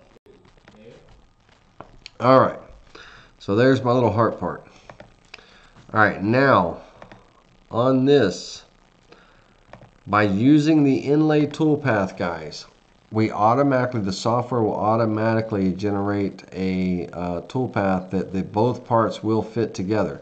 If we were to look at the, let's close this. If we were to look at this meld toolpath in solid view, okay, in solid view, you're going to see where that end mill is cutting and where it can't fit in things, right? You're going to see that toolpath here. Now, when we create that female part, you're going to see we're going to do a hole. We're cutting all the way through. Cut depth is going to be 1/2 of an inch. We're going to choose that same 1/16 of an inch tool.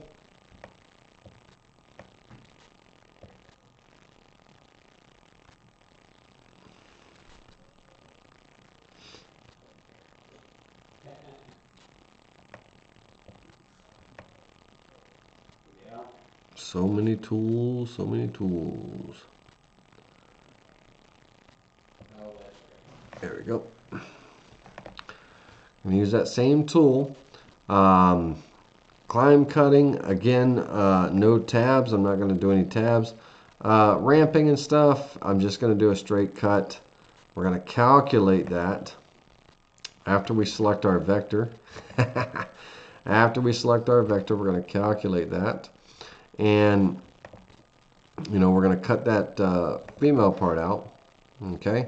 Now, if we go look at that female hole toolpath and everything, you see this radius right here. You see this? You see how it's overcutting the line right here and everything? Because if we were to look at the male part, you see how the male part's only coming to here? So the female's got to fill in that area, right? The male, this is the bit for the male, it's only cutting here. So the female is overcutting this part so the two parts can fit together. Okay? So the two parts can fit together. You can see here how it's shy here, you know, of going into this radius. And if we were to look into here, you see how it overcuts on that radius, so the two parts fit together.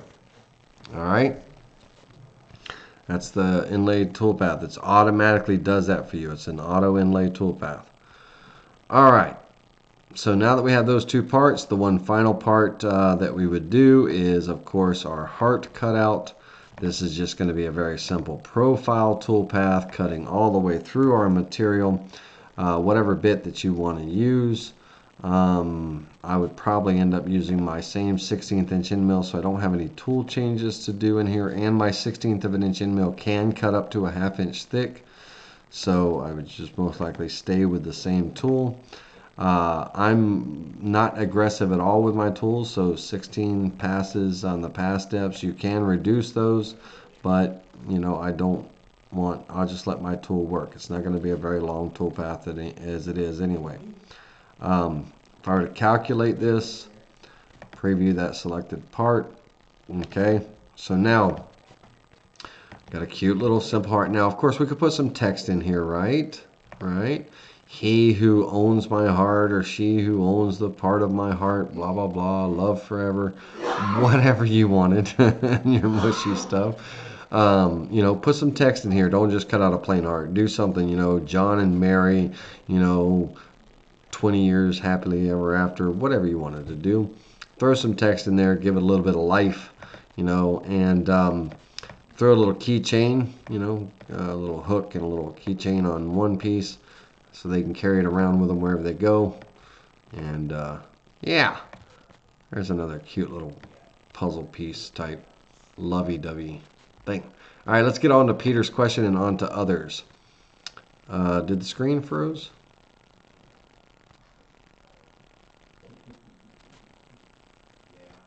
The screen probably froze, guys, while I was adding my end mill. So you should be back. All right, let's get up to Peter's question. Peter says, I have done some drawing using a ball nose. And when I go to look at the finished product, it shows that the ball nose has gone lower on the toolpath just at the start point. What might be wrong? So you've done some drawing using a ball nose, and when I go to look at the finished product, it shows that the ball nose has gone lower on the toolpath just at the start point. What might be wrong? Well, from what that sounds like, Peter, if I'm understanding correctly, is you're saying, if I could illustrate this somehow, you're saying that when that bit comes, that ball nose comes, it's coming, and then space bar to finish, and bear with me a second, I got to go into node editing mode.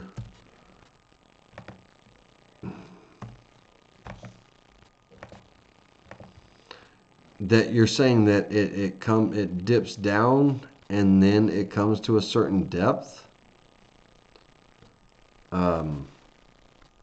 like at the start point it dips down and then it raises up and comes to a certain depth. Let me know if I'm understanding that correctly. If so, I don't know what might be wrong with that. I've never seen anything like that. Unfortunately, I'd have to one-on-one that one with you, because that makes, I'm not sure at all.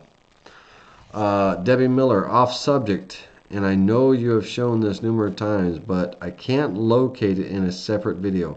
How do I download a font from dafont.com? Good question.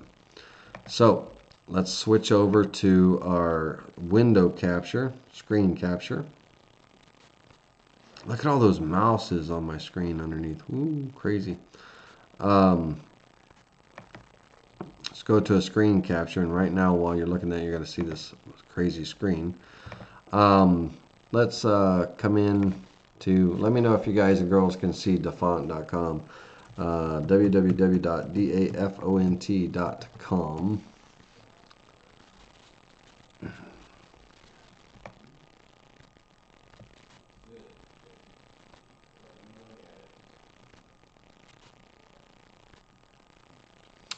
All right, let's go ahead and let's click on let's find a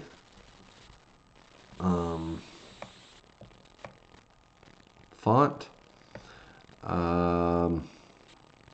More options. 100% free. I only want it showing me 100% free. Submit. Okay. I only want to see 100% free fonts. And then let's see here. Airstream.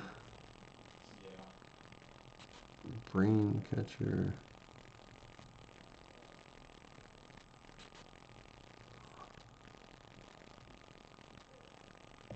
Hamburger Heaven. Kind of a cool little font. Ooh. The Little Lord Fontly. That's a cool one. If I had a small bit. Okay, let's go download. Alright, let me see if you guys can see dafont.com. You can. Great. Wonderful. When that font downloads,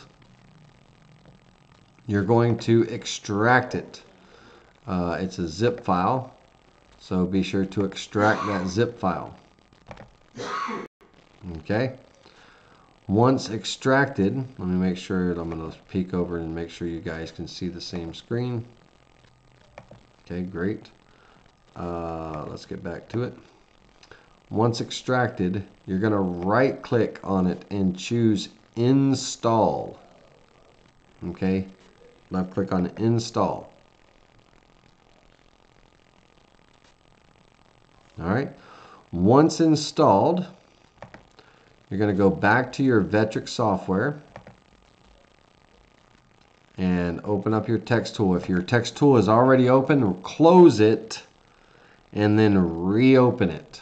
If your text tool is open, close it and reopen it. In my case, it wasn't open, so I'm opening it, and now I should be able to come in and find my little hamburger heaven, and this, let's go with a 0.5 inch tall. This is how you install a font. Alrighty. Alrighty.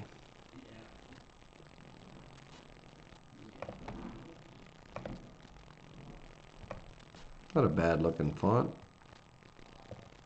It's got some wavy lines, but okay. So download from dafont.com. Extract, open up and extract that download. And I actually like that one too. I'm going to take cast iron as well while we're here.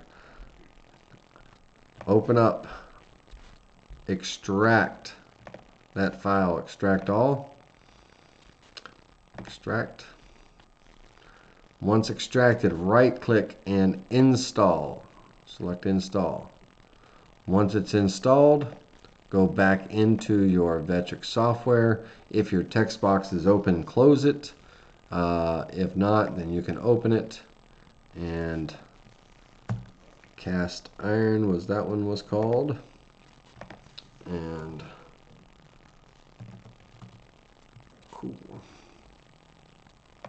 I like it. Let's see what that V carve looks like. Let's see what that V carve is like. I kind of like that font. Let's see here.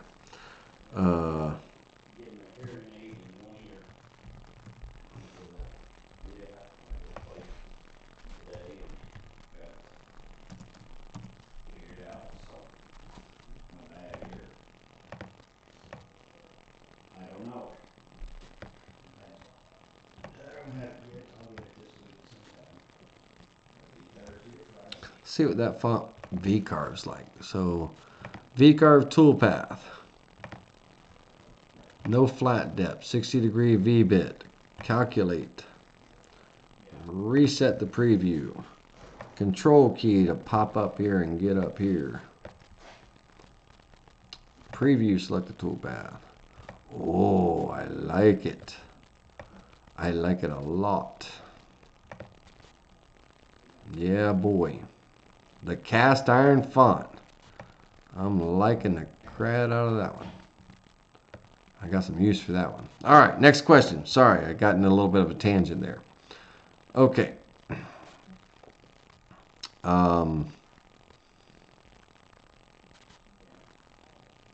Spoil board, resurfacing bit. Is it a profile bit or an end mill? It is an end mill. Surfacing bit, Kevin Wilkerson, is an end mill. End mill, 1.5 inch, whatever it may be. You know, whatever the diameter is. Generally on your pass depth on that, I would probably put, you know, maybe like a 0.02, 0.03 for the pass depth. You know, small amounts because you're just surfacing with it. Your step over is going to be 33.3%, somewhere between there and 40%, but 33.3 is a good go-to one. And you're most likely going to be running that one about 75, 80 inches a minute, with a feed rate of, you know, about 10 or 15. Because we're just skimming the surface.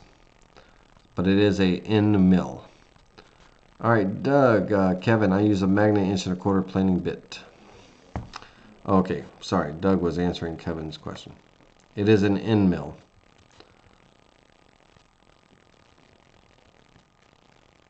All right, Tippy, Looter, offset outward by the radius of the bit. Offset inward by the diameter of the bit.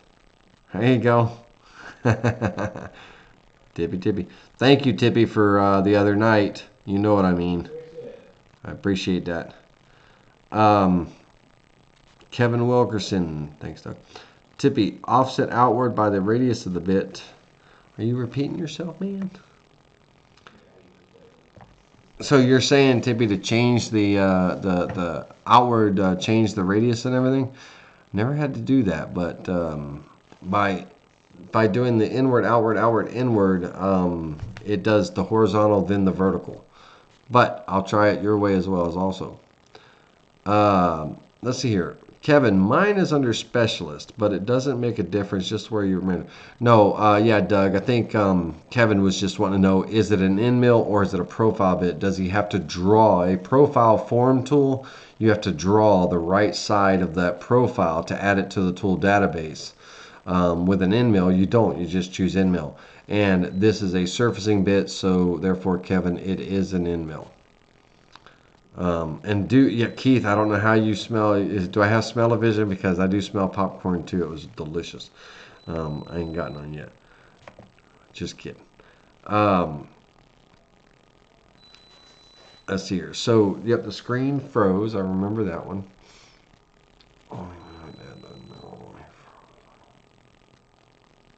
Wayne Henniker, how do you locate the holes for a two-sided project so I don't have to go all the way through my project so I can finish the project later? Excellent question.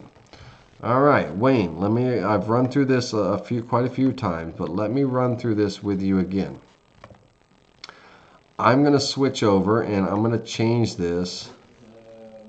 Delete this. I'm going to change this to a two-sided project. Okay, double-sided project. And I'm going to click OK. Okay. All right. I really like that font. Now, I'm going to rotate that 90 degrees. Now, I have a two-sided project here. First things first is I'm going to be using 1/4 inch dowel pins. I could use wooden dowels, or in my case I'm using shelf pins. So I'm going to be using 1/4 inch diameter, 0.25 inch diameter pins. And for this hole, the hole alignment is going to be asymmetrical or non-asymmetrical. I don't know what would be the proper term for that. Somebody correct me. Asymmetrical. They're not going to be in any particular place. I could have one here. And I could have one here. You know, it doesn't matter where they're positioned. They don't have to be perfectly aligned from each other. They don't have to be in a row or diagonal, you know, in a straight line. They could be just whatever, and I believe that's asymmetrical.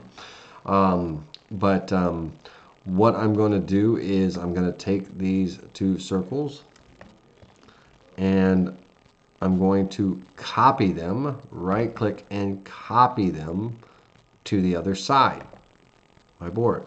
Now on the top side of my board, I am going to do a drilling toolpath, okay, a drilling toolpath, and I'm going to be cutting probably about, for me, it's about 3/8 of an inch deep.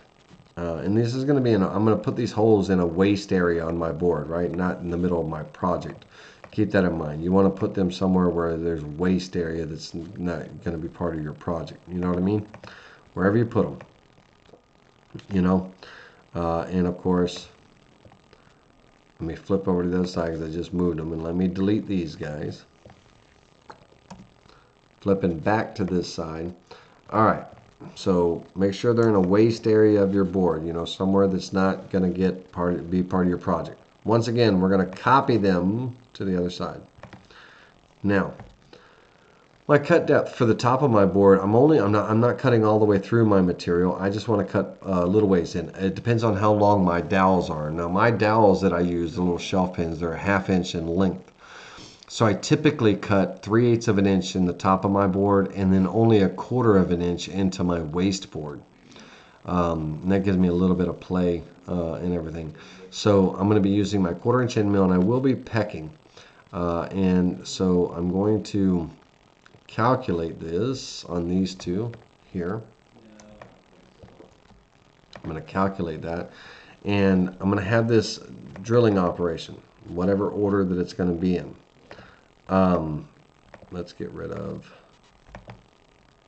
delete all visible. All right, now let's say for instance that now I have my V-carve or whatever it is I'm doing on this side. I'm going to calculate that as well. Now I've got my two toolpaths, okay? I've got my two holes and I've got my side one. Now, once side one is completely done, I'm going to move that board off the table, out of the way. I'm just going to move it out of the way. I'm going to touch off my Z to my wasteboard, and on side two,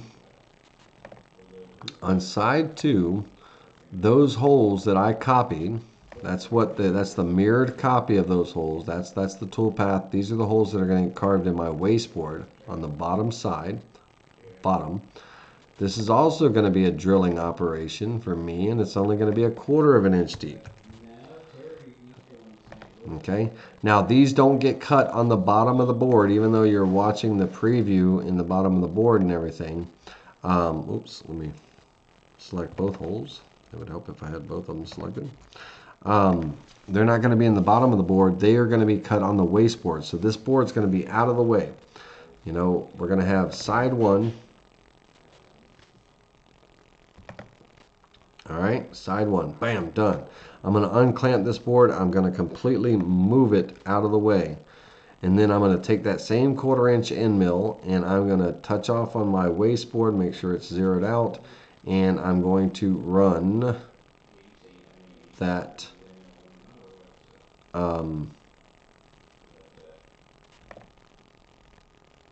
drilling toolpath for the wasteboard. Cut it in there. Then I'm going to take my board and I'm going to flip that board over. I won't have a hole on this side, right? I'm going to flip that board over and I'm going to stick my shelf pins on there, and I'm going to stick my shelf pin on there and clamp it down. This way I don't have to do it right away. Where these holes are going to be from whatever XY position that I set. Wherever I set it. It doesn't have to be at that same time and that same job. I can zero out my X and Y anywhere I want on my wasteboard. I can run this toolpath, this bottom toolpath, anywhere on my wasteboard. And when I flip my board over and drop it down on there, it's going to be perfectly aligned to that current XY. Alright? And then I just carve, and it's going to be aligned perfectly. Does that make sense? You guys, it should make sense. But I might not be explaining it right.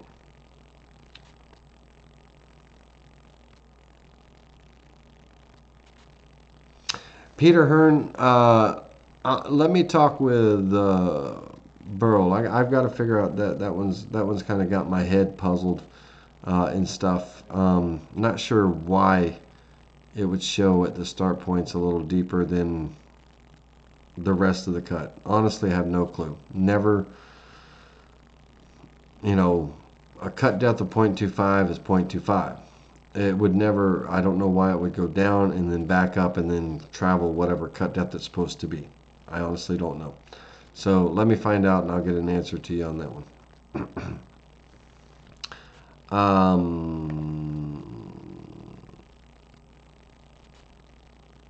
Is downloading fonts different for Windows 7? Not that I'm aware of, Debbie Miller. It might be, but I don't think so. William Edlin, having a mana user ID password. Trying to download a profile for a bit as a DXF file to add to my Vectric tool database. But I don't see a DFX file or button to click on. So what might I be doing wrong? Huh? What are you doing there, William? William, you're trying to, does Amana have DXF files or something that you can download of the profile of the bit? I always draw my bits, so I've never really looked at that.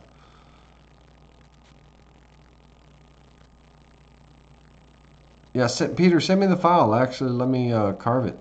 Let me see what it does on my end. William, does Amanda have some type of DXF file that you have to have a user ID and a password to download it or something? I always draw my bits. I've never really looked at that as far as like a DXF file, but let's find out. Let's take a look. Let's go to manatool.com. Log in or sign up.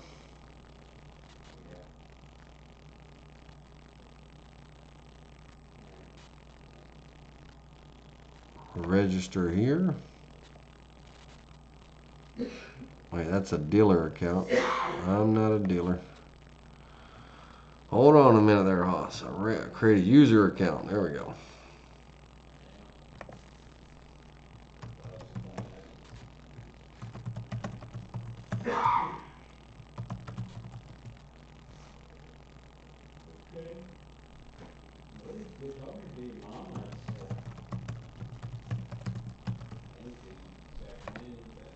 Let's see here.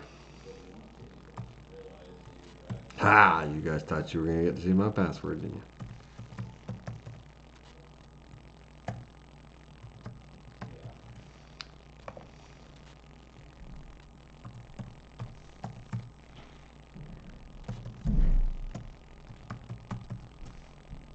Please type the letters below.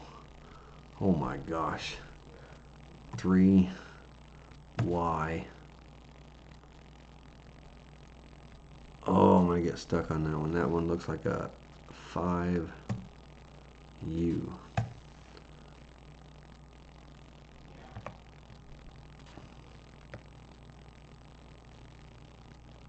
Boy, oh boy. They want everything.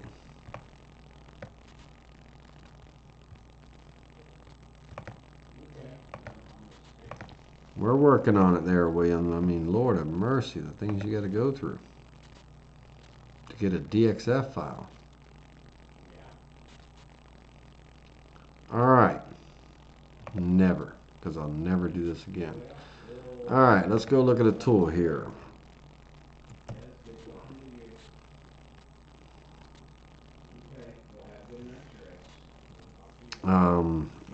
It'd have to be a roundover bit or something, because regular bits you don't need a profile for. So let's go here. This is a roundover.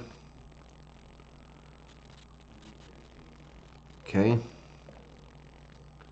And let's go down DXF files. Download DXF. Okay. Open up the DXF with VCarve Pro.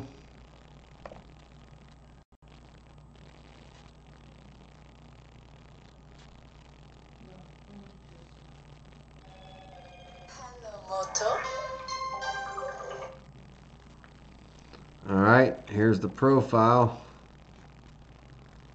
There's the DXF file. So, William, what might you be doing wrong, buddy bro?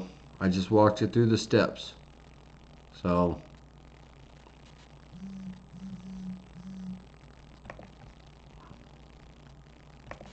did I freeze up?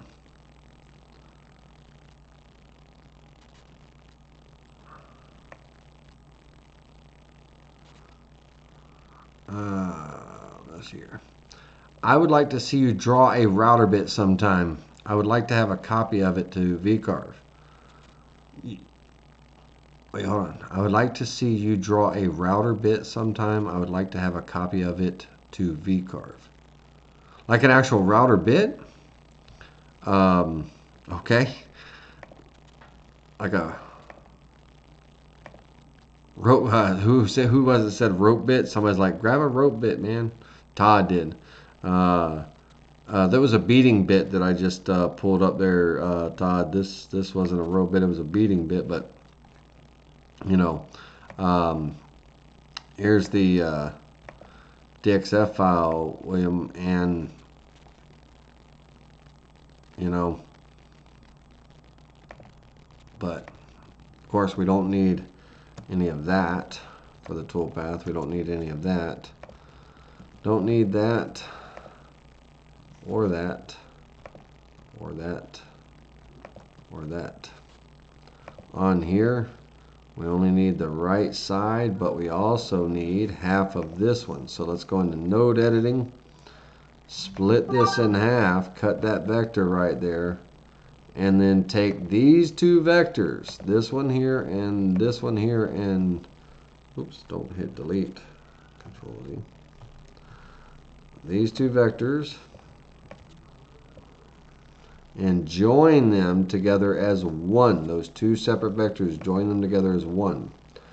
Delete the other half. Okay, we don't need any of that stuff. Man, it's a messy file. Okay, we only need the right half of the bit, and it needs to be to scale. To scale, and I don't believe this is. So let's look at our size. 6 inches by 12.7 inches. That's not to scale. Why would we want to use this file if it's not to scale? So let's not use that file at all. Let's go back to here and let's find out what size this bit is. So overview.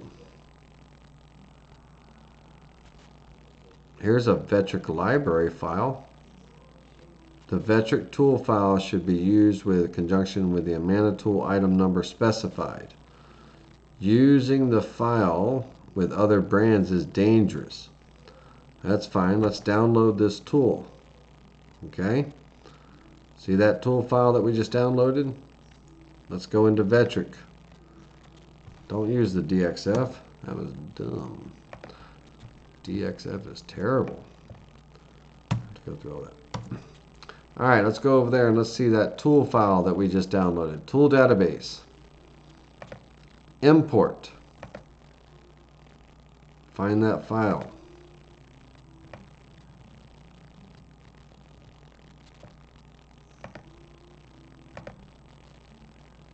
Okay. Here's the tool file.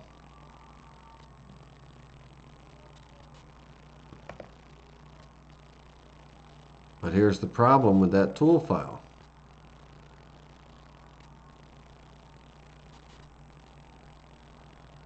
It's a V-bit with a roundover, right? Not a V-bit. Don't use that either. That's terrible, guys. All right. That was, yeah, don't use that either. Let's actually just draw the bit out. This is why you draw your tools. Okay, so this bit is item number 5162 right here, diameter. So the overall cutting diameter is a 1/2 inch. The radius is going to be 1/4 of an inch. The cutting height is a 1/2 inch. All right, so cutting height and diameter, that's what we need. Okay, so we're going to go in here and we're going to draw a rectangle, 1/2 inch by 1/2 inch. Okay, 0.5, 0.5. Okay, now the radius, it's an internal radius, is 1/4 of an inch, 0.25. Okay, now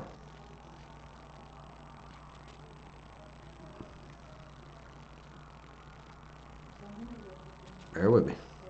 Bear with me. We're getting there. All right. Now that we have that, okay, we're going to come in and we're going to go into node editing mode, and we're going to cut the vector here. We're going to cut the vector here, and might as well cut it over here too. All right. We're going to get rid of this top half. We don't need that. Going to get rid of this half. We don't need that. We only need this half. But now there's a straight edge. There's a straight edge here, right? This straight edge, and that distance from the bottom of the bit, that's the letter B, from the bottom of the bit to the overall top of the height, that's the B. So the B here is the cutting height, 1/2 of an inch. Okay, 1/2 of an inch. So coming back to this, if I were to measure, actually let's do this, let's do it this way. If I were to snap to here with my guideline and right click and say create a parallel or relative guide, 0.5 inches, create guide. All right, there's my 1/2 inch. So I need to take a straight line from here 90 degrees up to here, spacebar to finish. Now I'm going to select this tool and I'm going to join both of those vectors together to have one open vector. With that right side drawn to scale, I'm going to open up the tool database with it selected. I got to have that profile selected first. Imperial tools, that's fine. New form tool. Okay, it's going to create that 1/2 inch bead bit. 1/16 of an inch pass depth is fine. 20% step over. Well, this is a 1/4 inch radius. Okay, most likely if I'm beading or if I'm rounding over or something like that, I'd probably step over 1/8 of an inch at a time, so about 25%. And for this bit, I'm probably running around the same type of speed and feed that I would run my normal bead bits at, or V bits at, 35 and 25. You can go a little faster, but we're going to click apply and click OK. Okay. You draw that out. It's going to be much quicker than trying to find a DXF file or download a tool file that's absolutely incorrect. All right. All right. Let's get back.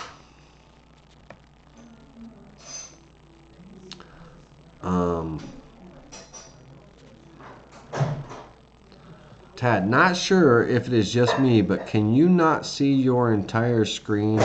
It's cut off on the right by several inches.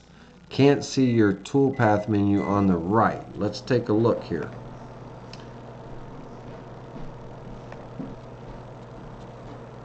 Oh, that's because I'm not showing you my window, Todd. I'm sorry, I'm in a different view here. Let's go to my main screen capture, and there we go.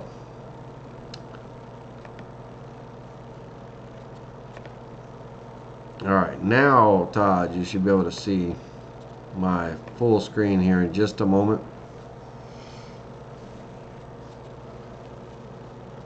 Now you should be able to see my full screen there, Tad. Sorry, Tad. Alright. Now, so once again, now that you can see my screen in full, let me make sure you're seeing my actual screen that I'm drawing on. Stand by. Nope, wrong screen.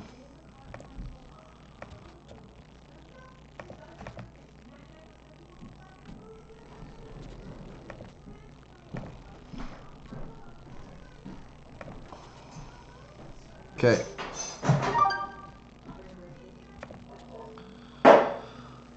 All right. Let's get rid of this for a moment.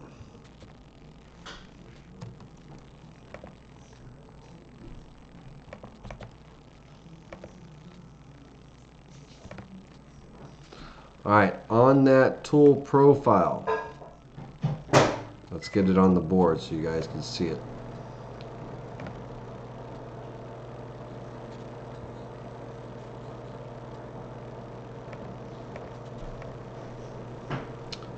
Stand by there.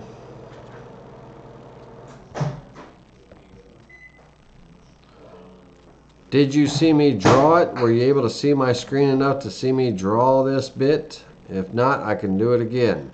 Let me know. But with it selected, you're going to go into your tool database, Imperial Tools, whatever category you want to put it under, new, and it's a form tool. Okay? With that bit selected, it will draw that form tool in, that bead bit. Alright, okie dokie. Alright, Tad, let me know if y'all saw that, me actually drawing this bit, or if that was cut off as well, too. Okay, let's see here.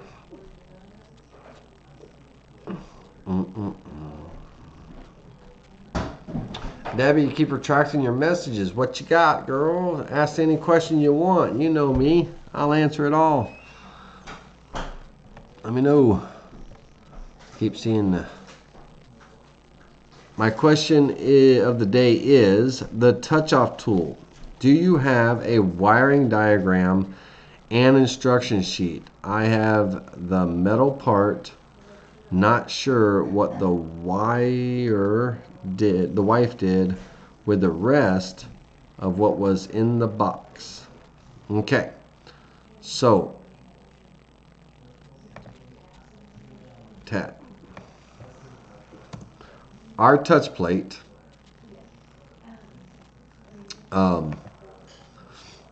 let's do this. In the control box, on the control board, in the section for the input, let me get this back to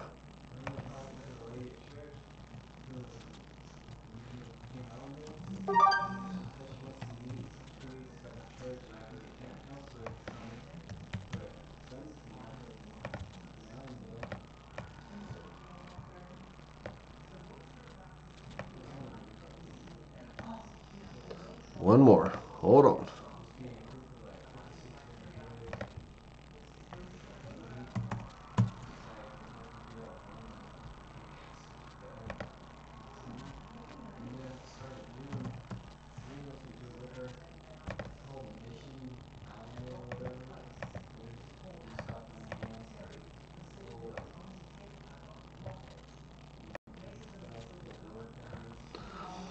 Okay, in the control box, in the control board, you're going to have a dual wire, okay, that goes to your touch plate. And on that wire, one wire is going to be split off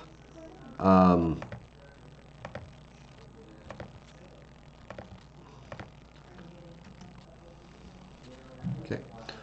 One wire is going to be split off to the G&D. That's the wire that has the gator clip on it, that goes to G&D. That's going to be the wire that has the gator clip on it. Let me learn how to draw my wires here. From here to there. And that's going to go to the gator clip that clips to the leg of the table. That little padded foot that looks like this from a top view, but from a side view it looks more like this, but centered. But centered. Alright, and the threaded bolt and everything, that gator clip gets clipped onto that leg. The touch plate wire of that dual wire that's going in, that goes to input 2, IN2, input 2 on that control board inside the control box. IN2. Okay. So the ground is the gator clip that goes to the leg of the table. IN2 goes to, or the touch plate wire goes to input 2. That's all there is to it.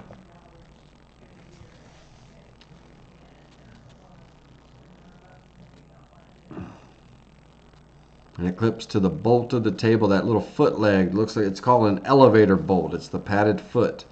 Comes from the, that's where the gator clip goes. Now for you guys and girls that have a mini carver, your gator clip clips to the router bit. Debbie, no luck on the molding toolpath yet, my dear. Literally, I'm up here in Indiana, and I'm up here for a couple of weeks until St. Louis this week and everything. When I get back to Ocala, I'm off all next week. I will not be at the Detroit show. I'll have plenty of time to work on that leaf table with you and stuff, but this week has been kind of crazy with me being away from home.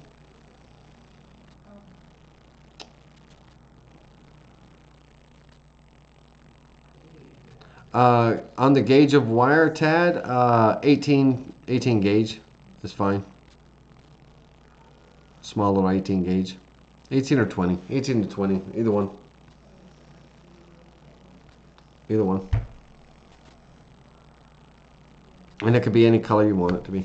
Black looks a little better than red. I got red on mine, and when I'm doing videos and all, that red really sticks out. I'm about to change it to black. So it matches and blends with my stand. You'll see a red wire going everywhere.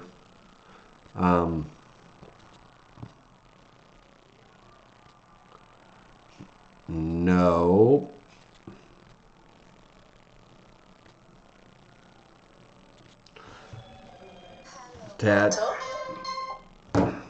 Tad, your GND ground goes to the gator clip.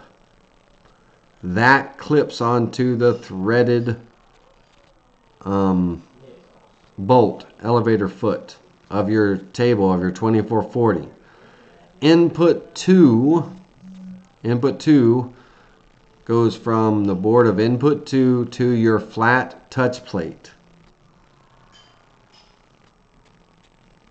Now, if you're going to switch from the flat touch plate, Tad, to the quick set block, you're talking about the quick set block, the square touch-off tool, the quick set block. Yes, the input 2 goes to the quick set block, and that would replace your touch tool, your flat touch tool. I personally would have both, but if you're going to switch strictly to the touch block, then gator clip goes to the clip of the leg of the machine. The input 2 goes to the touch block. DWC quick set. All right. Yes, Chuck. I as soon as I saw the word square, threw me off. Square. Yep. What we do, Tad, what I do, what we have is with our quick set block, there is a small, short wire, with the quick set block that looks something like this.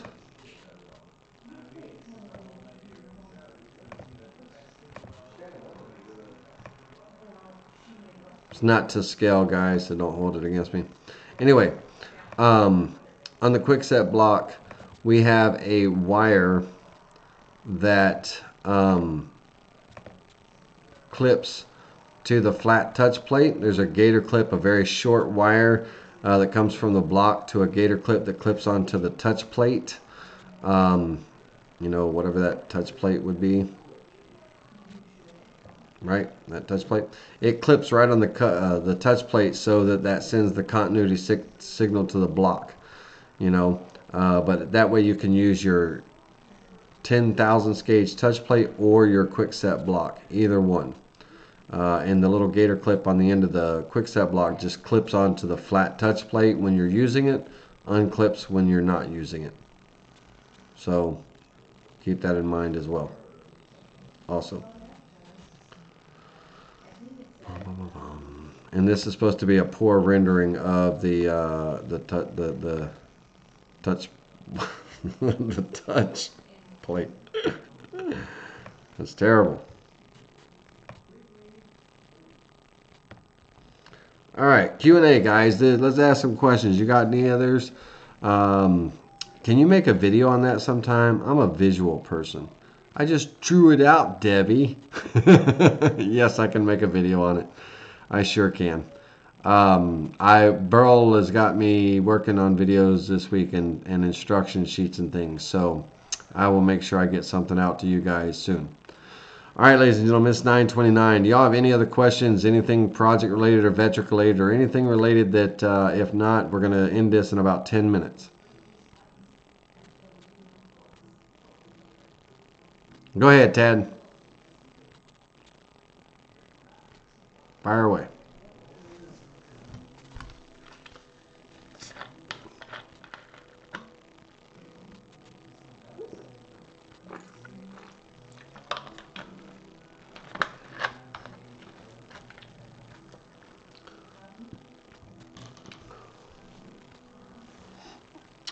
The touch-off block, Chuck, the DWC quick set block from where it rests on the material to the top of that block is a 1/2 inch.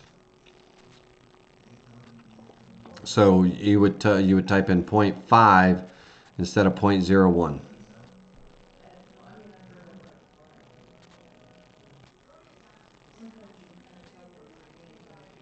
The touch gauge is 0.01. The DWC quickset block is 0.5, 1/2 inch. Tad, the laptop stand, I cut the pieces but don't see where it is on my stand it will fit. The laptop stand, I cut the pieces but don't see where it on my stand will fit. So that laptop stand, Tad, it would mount to the end of the table, and you would make you would have 2 boards running along the side of the table. So let me see if I can visually draw this out.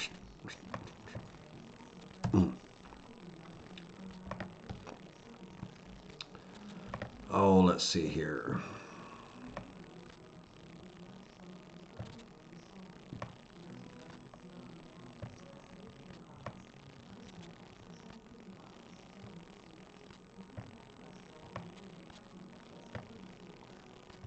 Stand by, this is not to scale.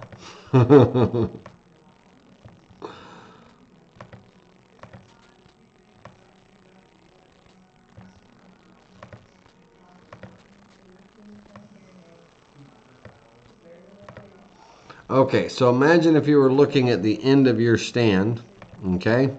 You know, this is what it looked like. A little bit more uniform than my drawing. That cabinet slash laptop stand and everything with the swivel head and everything on it is going to mount here on your shelf, you know, and end. And what you're going to do is there's 2 bolts over here that bolt this leg on, and I believe there's a bolt or 2 down here for this bracket going across and all. But you're going to make 2 mounts, however you make them, however they need to be, that you're going to screw this cabinet to those, so you're not screwing into your table frame. I mean, you could, but it's going to mount right to the end of that table. And you're gonna have to custom make the bracket, because in that video, in that class, that's the one thing that we did not make, was some kind of mounting bracket to go to the stand and all. So you're gonna have to custom fit it to the side of your stand however you can, with some kind of cross brace or some kind of hook that hooks on the shelf or something. You know, like almost like on the side of that stand. You know, maybe have some kind of 90-degree piece that would sit on the shelf, and this would be like the bracket, you know, screwed to your laptop stand here, so it sits on the shelf. And then up here, maybe have a bolt that goes through the brace or something, so it kind of hooks onto that shelf, that lower shelf, and this is screwed to the stand here. You know, something like that. You're just going to custom make it, Tad. Off topic again. I am getting some cupping on my wood on my finished projects. How can I help eliminate or reduce that from happening when or fix it on a project? Well, cupping on your wood, you know, I can't control that, and that has nothing to do with the CNC machine, Wayne. That's the wood conditions of, you know, expansion and contraction. First of all, make sure your wood is dry and you're not using wet wood, because it should be stabilized. Let that wood, when you buy it, bring it into the shop and let it acclimate to your shop for at least 3 days before you work with it. Do all of your planing and sanding and all that stuff that you need to do to it, and let it sit, let it rest. It's going to move. Let it move. It's going to expand, contract, and all. Then from there, do your final milling. You can either do a surface milling on the CNC, you know, surface planing both sides, getting it leveled back out to get that cup, crown, or twist out of it. or you can run it through your joiner and planer if you have one. But acclimating the wood to your shop and the conditions of your shop and everything is very important, because if I go to Lowe's or Home Depot and I buy a board, when I bring it into my shop, that warehouse type store, the environment there is going to be much different than the environment in my shop. So, you know, I when I bring my wood or buy my wood and everything, I do whatever cuts I need to do, but I let that wood rest. I let it acclimate to the condition of my shop for a few days before I start really machining it too much. Let it move and all that, and all it's going to do. Yeah. So, David Kinsey, are there any drawings of the DWC machines so if parts are needed we can properly identify them? Yes, there is. Burl's got that. He's got like a breakdown of it and everything, and maybe I can talk to him and see if we can throw something like that out there. But not too many exploded views. We don't want anybody making the digital wood carver. You know. But we'll see what we can do about that, about identifying the parts. David, good call. Brian. Welcome, Brian. Hey, Brian, thanks for your help at Tampa. Baron, too, if Baron's out there anywhere. And Scott. Is X and Y off the corner of the board a matter of preference rather than the middle? Is there any benefit to this? Well, Brian, it's a matter of preference. The benefit for me is that my jig that's on my table, everything is referenced off of the corner of the board, and so it's referenced off of my 90-degree fence. The benefit to me is I can set my X and Y one time at the beginning of the day, and my XY doesn't change throughout the whole day, because all bottom left corners of my board reference in the same area on that 90-degree fence. Now,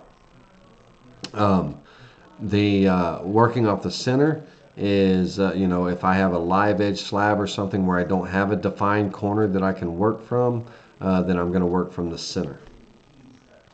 But it's a matter of preference, and it's just a matter of your setup and your needs and everything.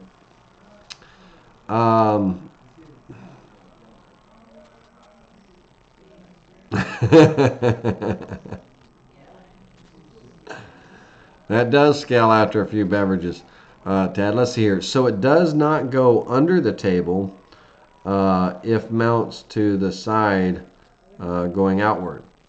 Yeah, I mean, your black tabletop, Tad, I think you have a black tabletop on your machine. It's got a little bit of an overhang from the stand, not much. But no, it's going to be lower than the tabletop because, you know, you want material and wood and all to be able to pass over it and stuff.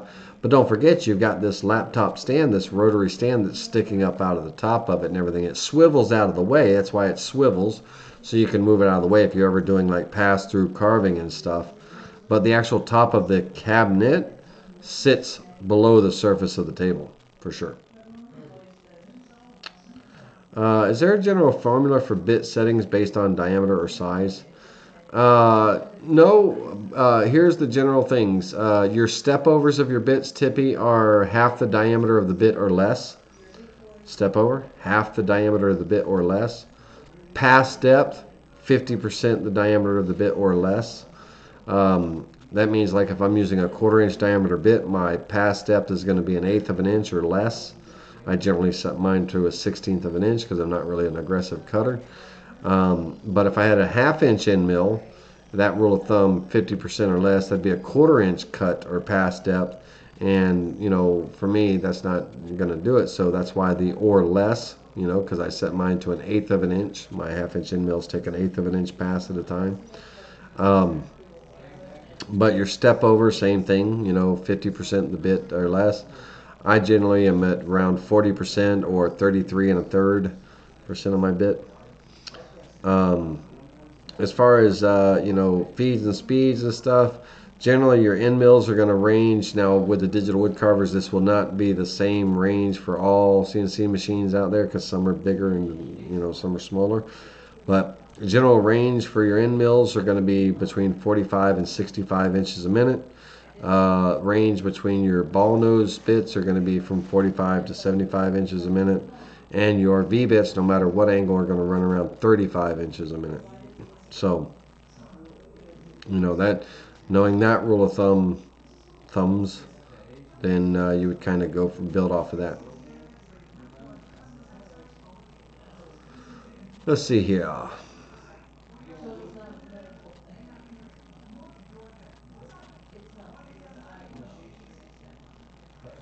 Yeah, Tad, I have that book, Understanding Wood. Very good book. It's a very good book. A moisture meter. Yep. Yeah, Understanding Wood is a very good book, for sure. Wayne, if you're going to be in Detroit, if you do make it to the Detroit show, sit in on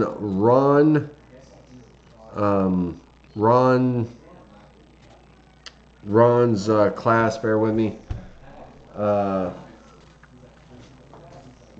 what is Ron's name from the woodworking shows? Herman. Ron Herman. Sit in on Ron Herman's wood class. He'll talk about understanding wood, the Craftsman's Guide to Wood terminology and stuff like that. But you get a lot of great information about wood movement and everything, and just understanding a little bit more about wood. If you do go to Detroit, sit in on that seminar.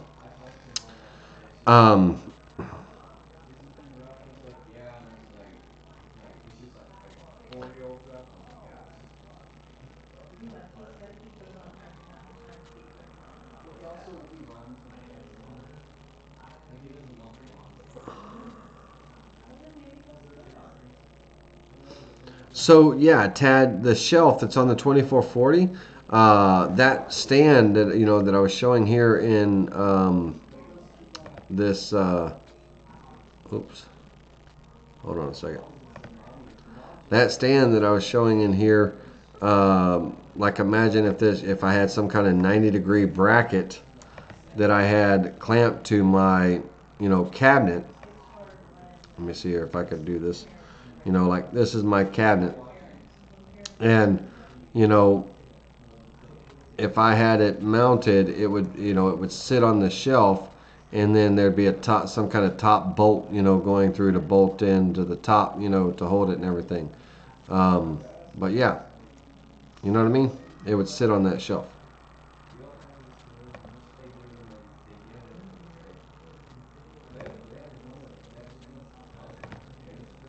Crude drawings, I know, guys, it is, but best I can do.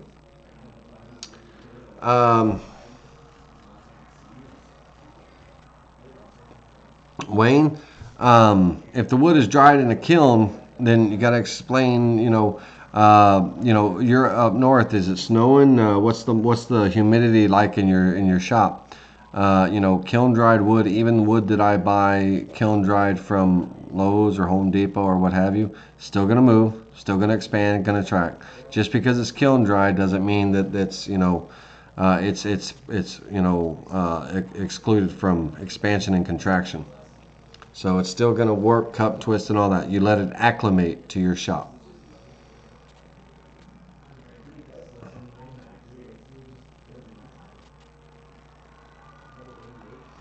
Is that default bits speed file in the Facebook group files or in the flash drive? Chuck, in the Digital Woodcarver Owners Group, Digital Woodcarver Speed and Feed chart on the file section. Speed and Feed chart in the file section is a little cheat sheet. Yes, Tad. Speed and Feed chart in the Digital Woodcarver Owners Group. Let's see here. Keith, the Facebook group's name is Digital Woodcarver Owners Group, and it's a private group just for digital woodcarver CNC owners. Unfortunately, it's not open to the public. I'm getting a lot of requests and everything from there, but it's not open to the public. It's a private owners group. It's like a forum for the digital woodcarver owners.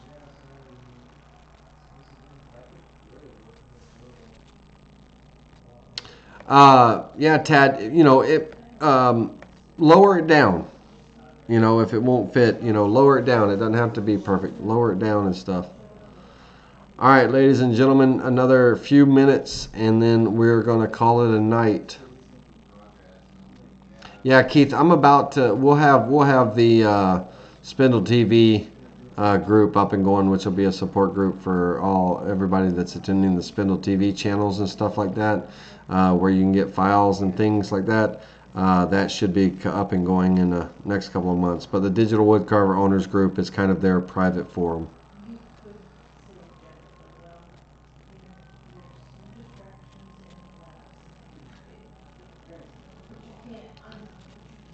All right, let's see here.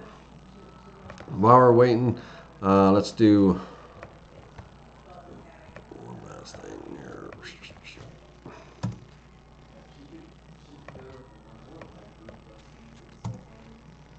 I'm going to switch this back to a single-sided job.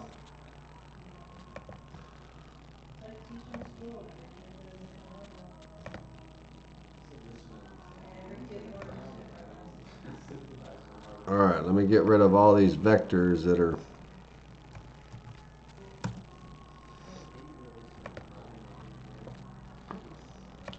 All right, so what other...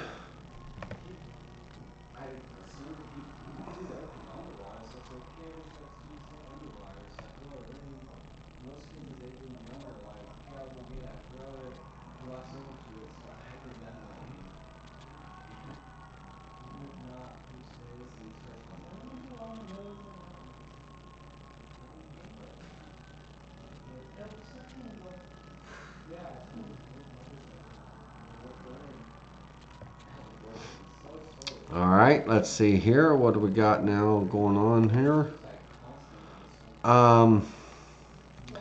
Thanks, Peter. Peter, I will get back to you on the ball nose question. I'll talk with Burrow and see if I can get an answer back on that one. Keith, thank you. It was a basic show tonight, just talking to a couple about a couple little projects and stuff. Think about that, welding text and everything.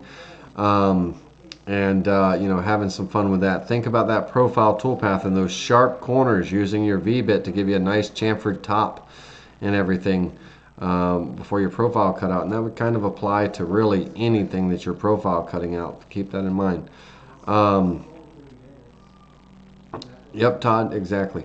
Thank you for a good class. Let's see your good questions tonight. Yeah, thank you, David. Absolutely. Give a thumbs up. Click that subscribe button if you're not subscribed to SpindleTV.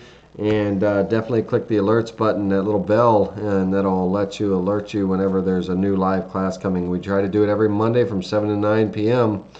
And yes, Tad, I will post the files from tonight for the little, the two little Valentine project files and things, because that's really all there was and everything. As far as that sketch drawing and stuff, I'll see if I can do one better by getting you an actual schematic for the touch plate and everything. Debbie, this week when I get back to Florida, I'm off for the next week. You and I will work on your drop leaf table and get that profile toolpath knocked out that we've been struggling with. And there you go, Tippy. I gotta go. Yep. I can smell they're eating the popcorn behind me while they're watching TV. It's not fair at all. So we're going to say goodnight here shortly. Chuck, you're welcome. And guys and girls, until next week, we'll see you next Monday. Be sure to stop by the woodworking shows in St. Louis and see us if you're in the area. And if not, find a woodworking show near you and come on out. We got a big machine. We got our 5100 running it in St. Louis. And we're going to have it at a few other select shows. So definitely, if you're in the area, come by and check that out. All right, guys and girls, until next time, I'll see you soon.